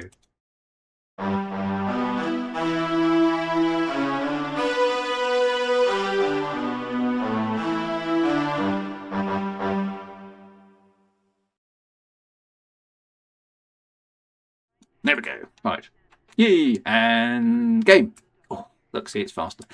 So yeah, I mean, it's still paling into significance compared to Star Citizen ship prices, isn't it? But yeah, I mean, you can walk around the inside of a Star Citizen ship, so that's the thing.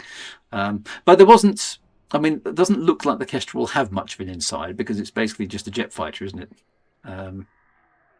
So there we go. So there it is, all part of Galnet. Now let's find out what's been going on, where we might be in distant worlds.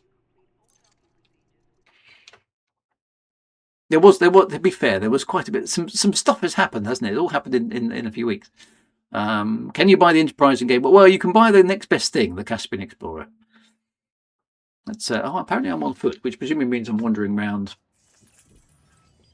I am wandering around the carrier. Which way is it to the bridge?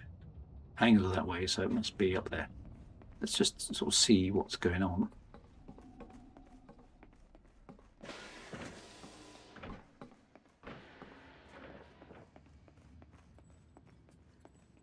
Okay, so we are in space. Okay, well, we've moved back from the galactic edge because there are stars, so that's something. But there's not much to see out of that window. So, and there's nobody else here. Where is everybody? I feel like everyone's gone to a party without me. Stars are still sparse, but it's not black like it was the other week.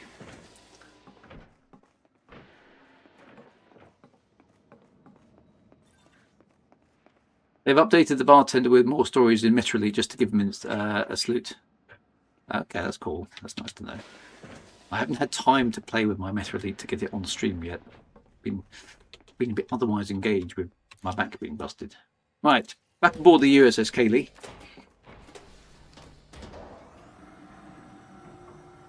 In the ridiculously large lift that can only take one person at a time.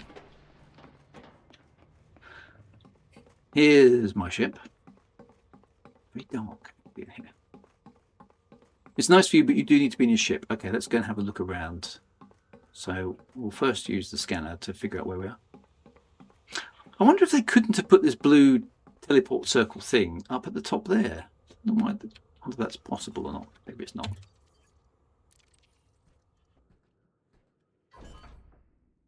Right, so let's go and have a look around. Well, first things first, where are we? Let's find ourselves in the galaxy map. We are, we're near a thing. We're near the, whatever that is. And we are, okay, so we pulled back from the galaxy's edge. We're back into this area here. Now, this is a part of the galaxy which I must admit I have never been to before. So that's pretty cool. So that's good. Okay, so there's is that like a planetary nebula or something? It's a neutron nebula, okay.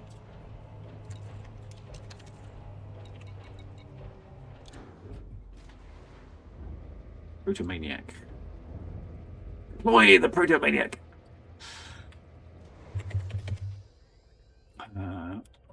So let's launch and have a look around then.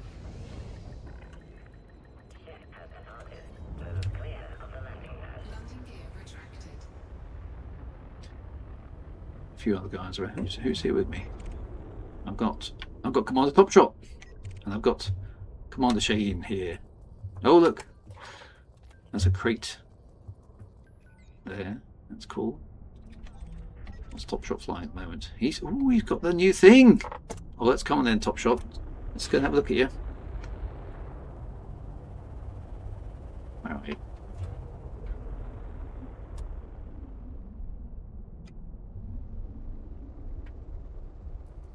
Oh, there he is. Sitting. Are we still on the pad? Oh, I haven't seen the undercarriage actually, so that's... No, I can't. There he goes. Oh, he's got a nice paint job there. Okay, so it's fast.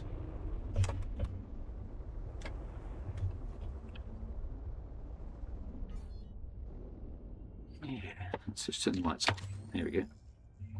Here we go. Look, show us your underbelly. That's it. Look at that. Okay. Yeah. Off he goes. Okay, so yeah, so the vector thrust. Oh, I see what you mean. Okay, so yeah, it does fly the way you'd expect it to. So it's got lots of very good lateral maneuverability. So I can't even turn that fast. He's outturning me. So yeah, it's going to be a phenomenal little fighter, isn't it?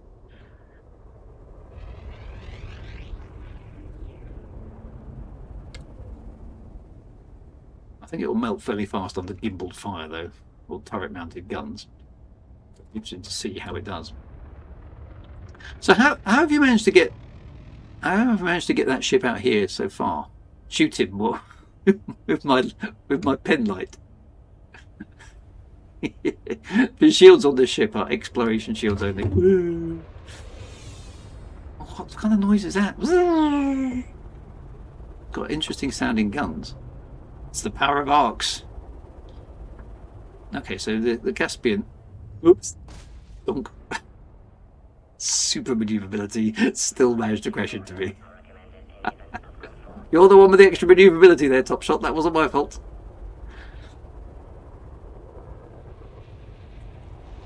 It does make a sort of weird noise, doesn't it?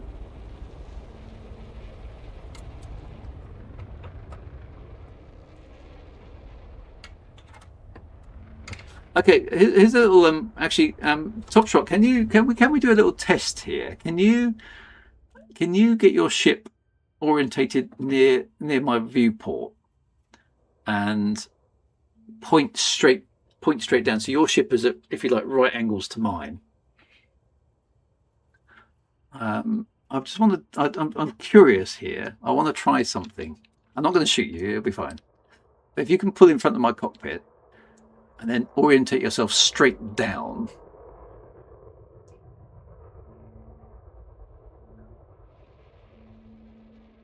That's cool. Okay.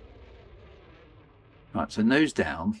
That's it. Now, what I want you to do is I want you to thrust down from your perspective. Let's see how effective those thrusters are. Just accelerate downwards as fast as you can. I'll try and keep up going forwards with my main thrusters. How fast is it? Okay, so it can go down faster than my ship can go forwards. Okay, I kind of get it. Yeah. Okay, that's quite cool. So that's why. So yeah, so it must be doing 300 meters per second straight down there. All my pips were in engines there, and I couldn't keep up with it. I mean, my ship is not particularly fast, obviously, because it's just the exploration vessel, but that was quite quick. So it can go down at 281. How fast does it go straight, Top Shot? Just out of interest.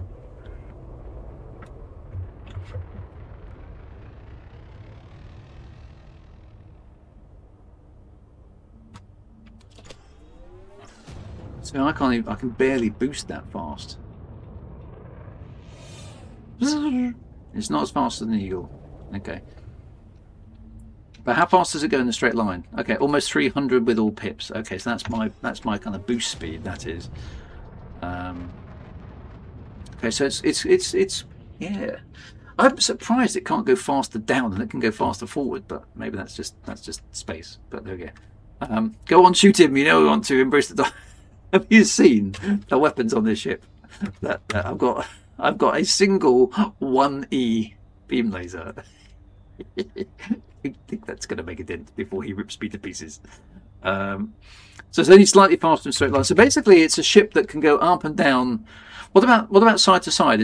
It shouldn't be able to go side to side as fast. What does it do? What does it do if you go sideways? And with FA off, can it go maximal directions? Well, that's a good question as well, because I never really mastered FA off flying, but some of you did. How fast does it go sideways? ISOFan62, what is that blue in front of you? That is effectively what used to be called a planetary nebula. It's a neutron star with a gas cloud around it. Exploded remains of a star, so that's quite good. The power and boost is super maneuverable. Okay, so it's a different type of ship. It's like super maneuverable. So they've basically gone for Eurofighter stuff. Go and visit that star. We will. Let's go do that. So there it is on the galaxy map. Let's just do a jump. That's not very far away, is it? Let's go.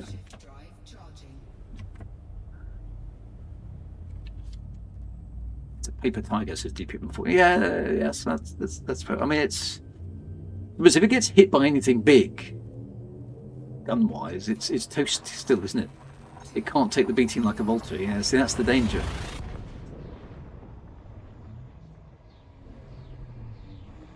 Now this would be one of those things where when you're actually inside these nebulas, they're not as spectacular as the outside. So there is the neutron star, but here we are inside the nebula now, so everything's blue. In some ways, it looks better from the outside than it does on the inside because it's just a blue. It would be quite cool. I mean, imagine if you had a planet, and not that you would have a planet in here because the neutron star would have obliterated it, but at least not a life-bearing planet anyway. But if you did live on an Earth-like world inside here, I mean, I wonder what your view of space would be like. It would be pretty cool, wouldn't it? Icy Fans, yeah, but if you can't keep it from being behind you, you can't kill it. They took down a Hydra with it, no sweat. Okay, so it is, yeah, as a ship-launched fighter, it would be awesome, wouldn't it? But can you, I invite, invite to team? There we go. Team invite failed. Oh, I'm not allowed to do that, apparently. Oh, you're already in a team, you guys. Okay, no worries. So, yeah, now that would be quite good as a ship-launched fighter, wouldn't it? You could put it in a big ship. So, okay, but they have taken down a Hydra with it. No, there's no. It is just a skybox. This obviously, but it's a sort of accurate skybox in that sense. Let's see if we can go back to. I should do a honk at least since I'm here, didn't I? There we go.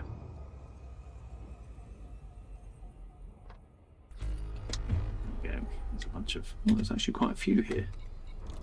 What have we got? Anything interesting? Ooh.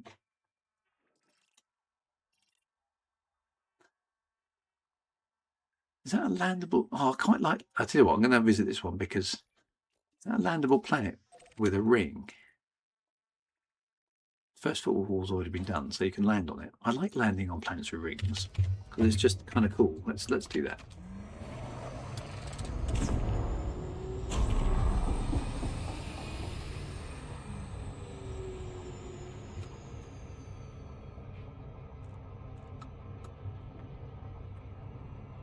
Just have a quick look around because we haven't got much time left, so we just need to visit a planet because space, right? Let's do some exploration while we're out here. So yeah, so we're in the middle of a nebula, small nebula, just a sort of stellar fragment nebula. But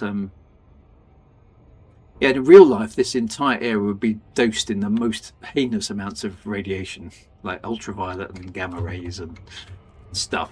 It'd be pretty brutal. But we've got magic space shields, so we're good. Don't need to worry about things like that.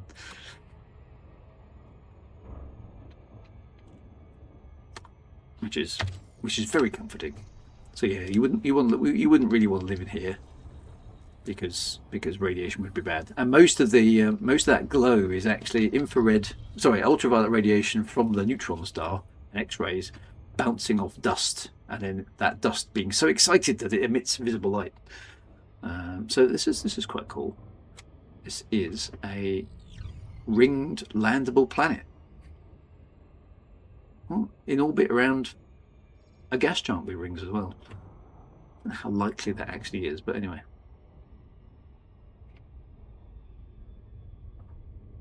Now let's get ourselves a nice angle so we can see the rings. So we need to be in not at the poles and not at the equator. We want to be landing somewhere about there-ish, I think. I'll get a nice view. Always nice view from the surface.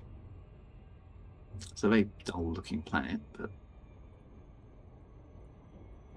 yeah. So that's one of the things that goes into these expeditions. You know, they do a lot of scouting around to see what sort of cool stuff is actually in the game that you might not otherwise notice. Chosen a particularly boring part of this planet to land on, but anyway. Orbital flight engaged. Here we go. Should mean the landing is nice and easy.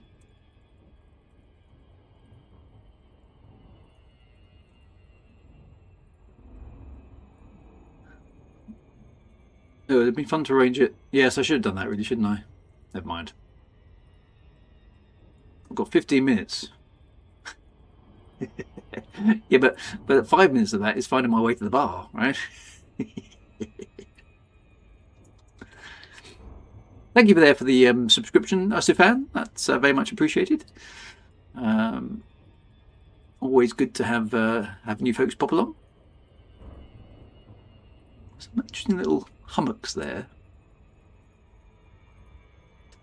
Oh, Solstice Project has arrived. You're a bit late for the do-do's, my friend. In fact, you've been supplanted, I'm afraid. I'm afraid Alice has stolen your thunder, my friend. You were way too tardy with your to-do's tonight, and you've been replaced. even Wintermute GB had a go. And we know what a cheerful soul he is. Now these are quite cool little mountains. I sense a climb coming. What do you reckon? Yeah, I know. I mean, it was unheard of. We were surprised. So I think we need Alice and Solstice Project next week. I think you need to both be in the chat as the stream starts to do a chorus of the do-do's. I think that's the thing that we all need to see. I like this. Look, we've got. It's not normally you get like such a massive mountain like that. That's pretty cool. The terrain is unsuitable. Oh, are we surprised? Never land anything interesting. No, there was one there. There we go.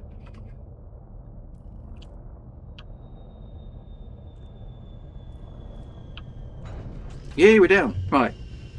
I'm going to try and take my SRV. Now, which one am I going to take? I'm going to take the Scorpion because I prefer the Scorpion.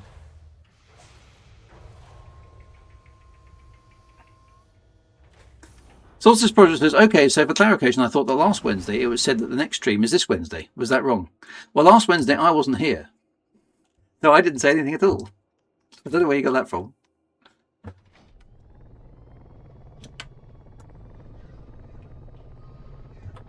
And just like that, everybody vanished. Right, so there's the rings in the sky. There's the blueness. Commander Protomaniac has managed this. And there are, hopefully, yeah, look, there's rings and everything. Now, let's try and, I think we should try and climb this mountain here. How far up this mountain can we get in a Scorpion? These are the sort of things we've got to test, right? It's not called exploration for nothing, you know.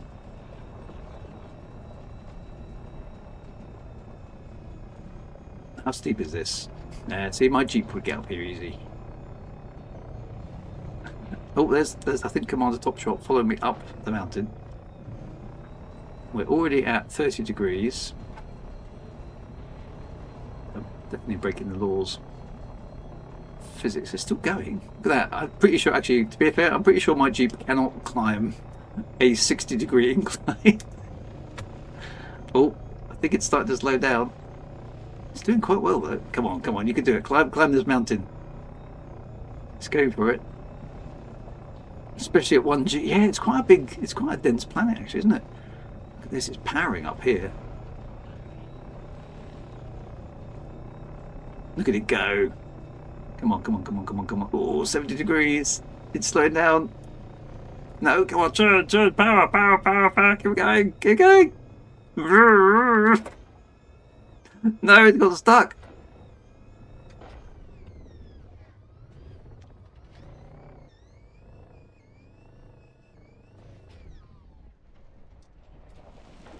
Oh, now I'm in trouble. Now it's sliding. Start again. Maximum power.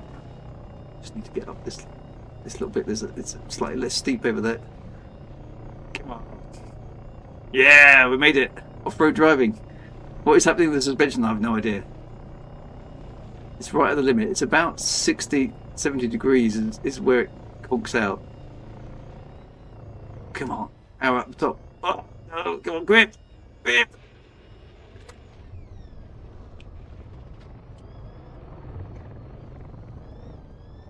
That's stupidly steep that is. If I can build up a bit of speed on the side, maybe I can just twizzle it round. Come on. I just need to get to the top. It's like a bug crawling up the hill. Don't want to fall off. No, no, no, it's falling off. No. This. Oops.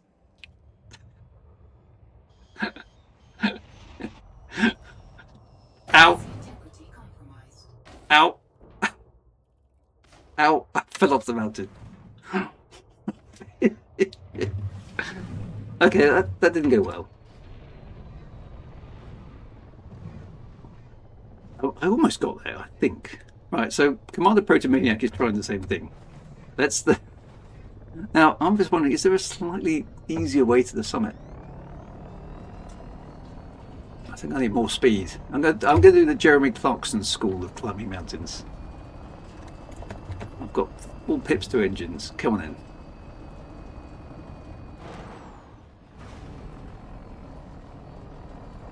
Just go for it. More power!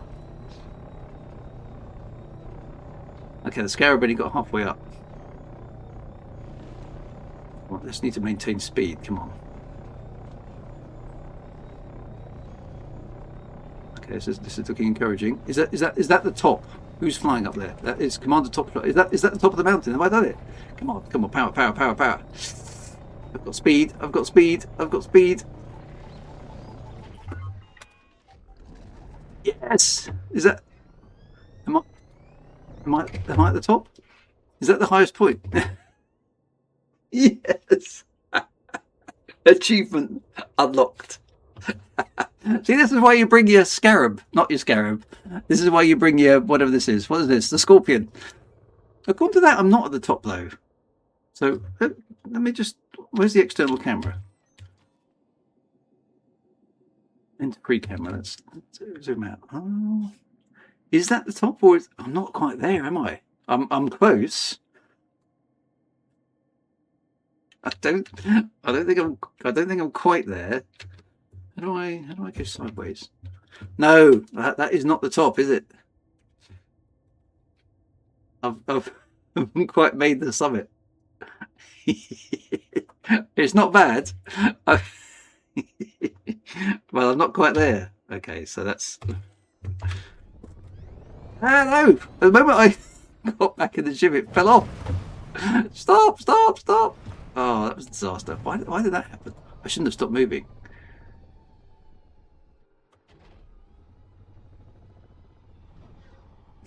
Not quite a cigar, right? Come on, let's just... Am I in reverse? That's what went wrong there. For some reason I was actually in reverse. The Scorpion's good at climbing though, isn't it?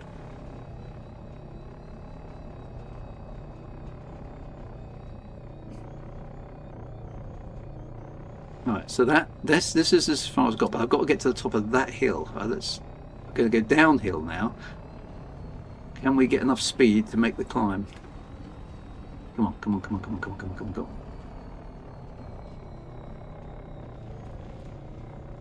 I'm slowing down. 5, 4, 3, 4, 3. It's it just needs a nudge. It can't quite make it.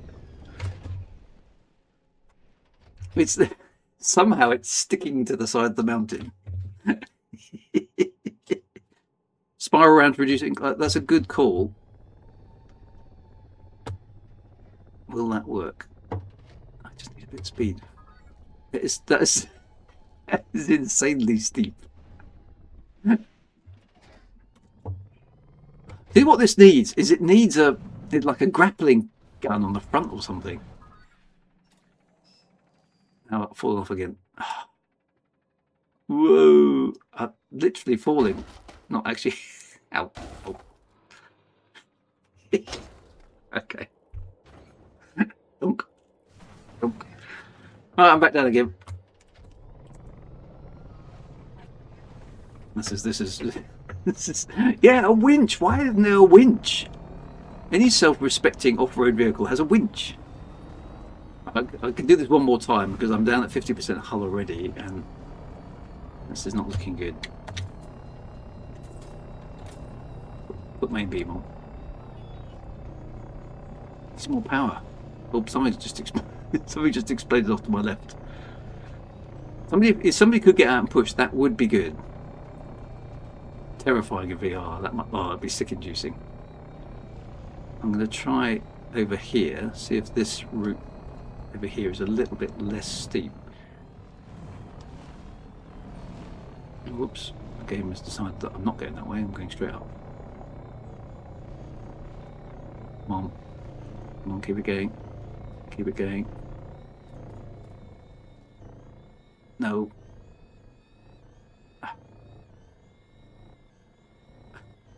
I'll be thrust vectored into the side of the mountain.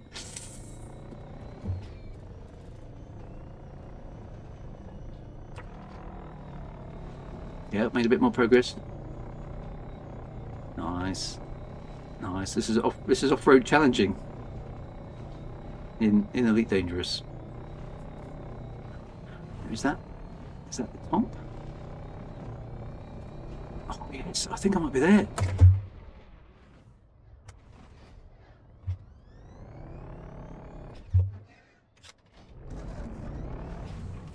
I'm there! That's it! Surely that's it. Just... Now I can't move. I was there! I was there!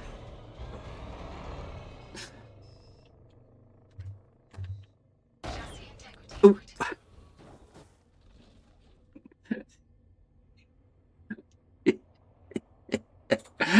Oh, I should have tried to get that. Oh.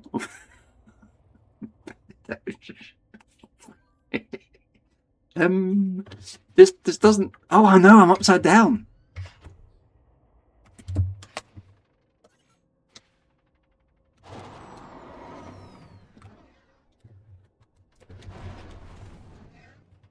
Where am I? What am I doing? Am I a Hulk? I think I better get back to ship. I've 15% hull left.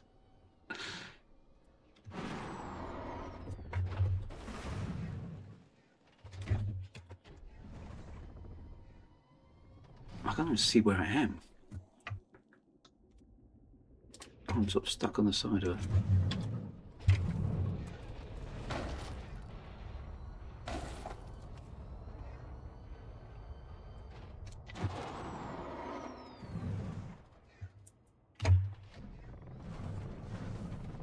What am I even looking at?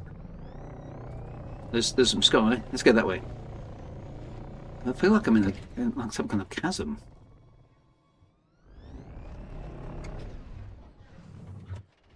I think I'm in a hole.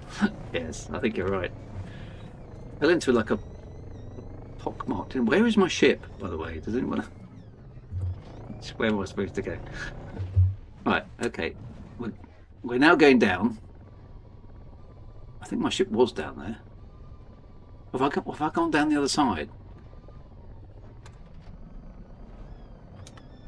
I've got to be careful. Try and be careful coming down here. First time chat from Goofy Go, but yeah, it's definitely in the hole of my own making. Okay, I've come down the wrong side of the. Woo!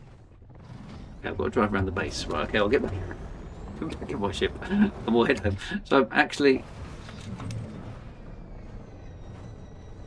Oh, following Commander Topshot, he'll tell me which way to go. This is the tough old thing. I mean, it's fallen off the mountain 3 times. I did get to the top though, didn't I?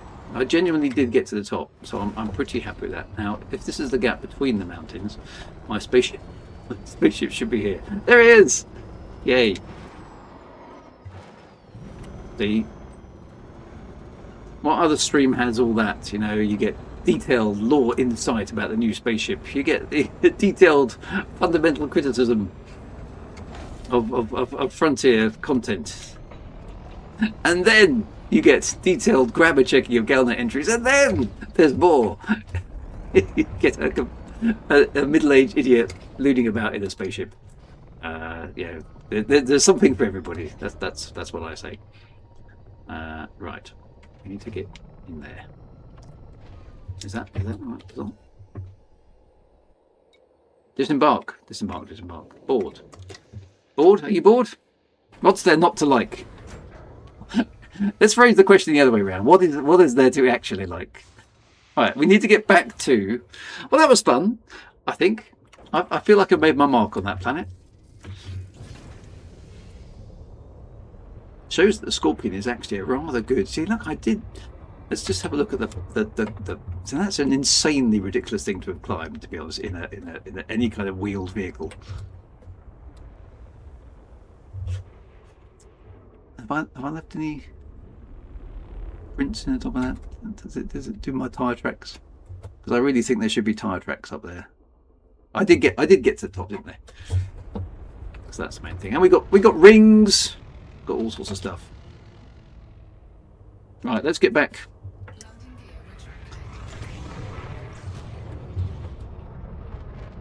Foxtrot is now showing off his super thrust vectoring.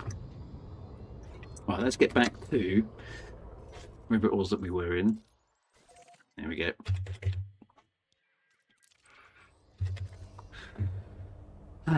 Right. Boost. Do the boosty stuff. Right, there we go. Hyperspace. Oh. Let's hyperspace straight through the rings, because that was quite interesting little mountains though on that planet. I haven't seen mountains like that before. Not aligned with escape vector. I don't want to go on escape vector. I want hyperspace. Nobody died. That's truly a cornucopia of content. Very good indeed. Top marks on that word, a cornucopia. That's very good. Yeah. So and nobody died. Well, somebody exploded something. Was that Cyber Army? Somebody went wrong. But no, all intact. All good. All good. Right. Let's get quickly to the bar. I must go. Where's the Odysseus? There it is. All aboard.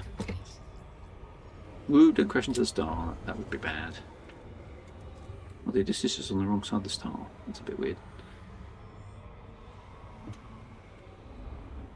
There he is.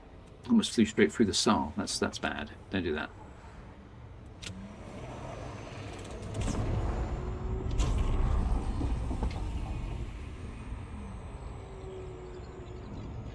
Oh look!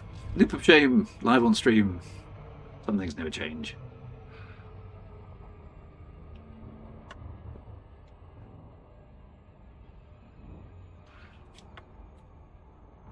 Remember to repair when you land. I will.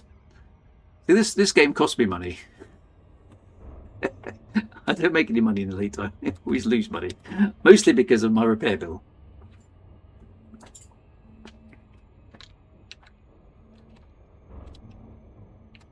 To be honest, the Scorpion there is almost too good at climbing things, isn't it? There's no way anything should be able to climb up a 70-degree incline, is there? The steepest I've ever been in a vehicle actually is I've in my old Jeep, not the one I currently got. My old Jeep, I did climb up a 32-degree hill, and that felt insanely steep. And it was only just making that because all the tires and stuff were, scrabbling and stuff. So the idea of going up a 70-degree incline in any kind of wheeled vehicle doesn't really make a lot of sense either. But hey, it's space. It's space magic. Oh, and we got pad 07. We are on it. Look at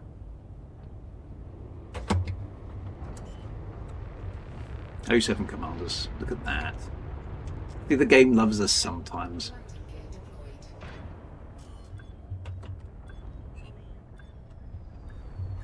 Oops, forgotten how long this ship is.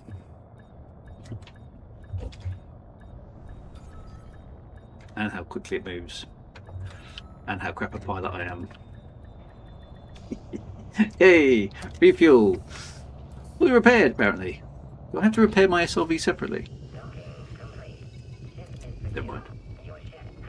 Wheels within wheels. Wheels with thrusters. Yeah, I suppose the thrusters are trying to glue it to the surface, but I'm not sure that would work in reality. Cyberdynamo was doing nice circuits of the mountain until it went wrong.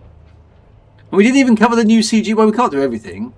Can't do everything. Got to leave something for next week.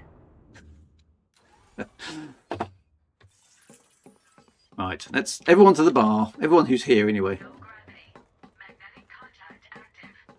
I think the SRV gets auto repaired, does it? Okay, Commander Rex and Redacted. Hello. Goes to the concourse. Or do you have to pay for it in advance repair? Oh. Why is the lift not working? Oh, there we go. It's a bit weird.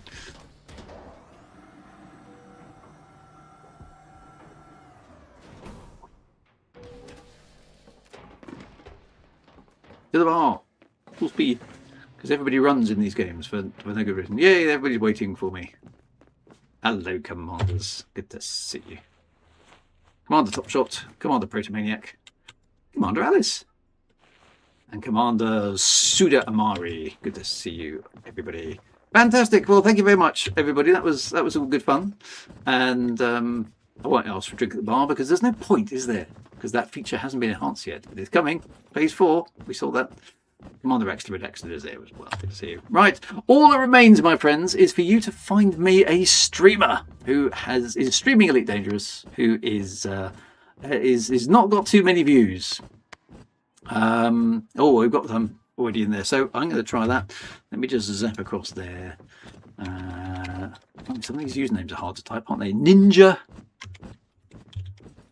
Ninjas are Irish. Okay, cool. Who currently has 8 viewers. Well, that sounds good. Let's go with that. I will send you across there. Have a good week, my friends. We're back on Monday as per usual. Be good. Live long and prosper. 07 Commanders. See you on Monday for some retro games, and see you next week for some more Elite Dangerous. Hope you've enjoyed the stream this evening. Thank you very much for your company. It's been falling off the mountain good. Take it easy, my friends, and I will see you soon. I can't even spell ninjas are Irish. There we go. Boom. Right. I'm sending you across now. Be good. Take care. See you soon.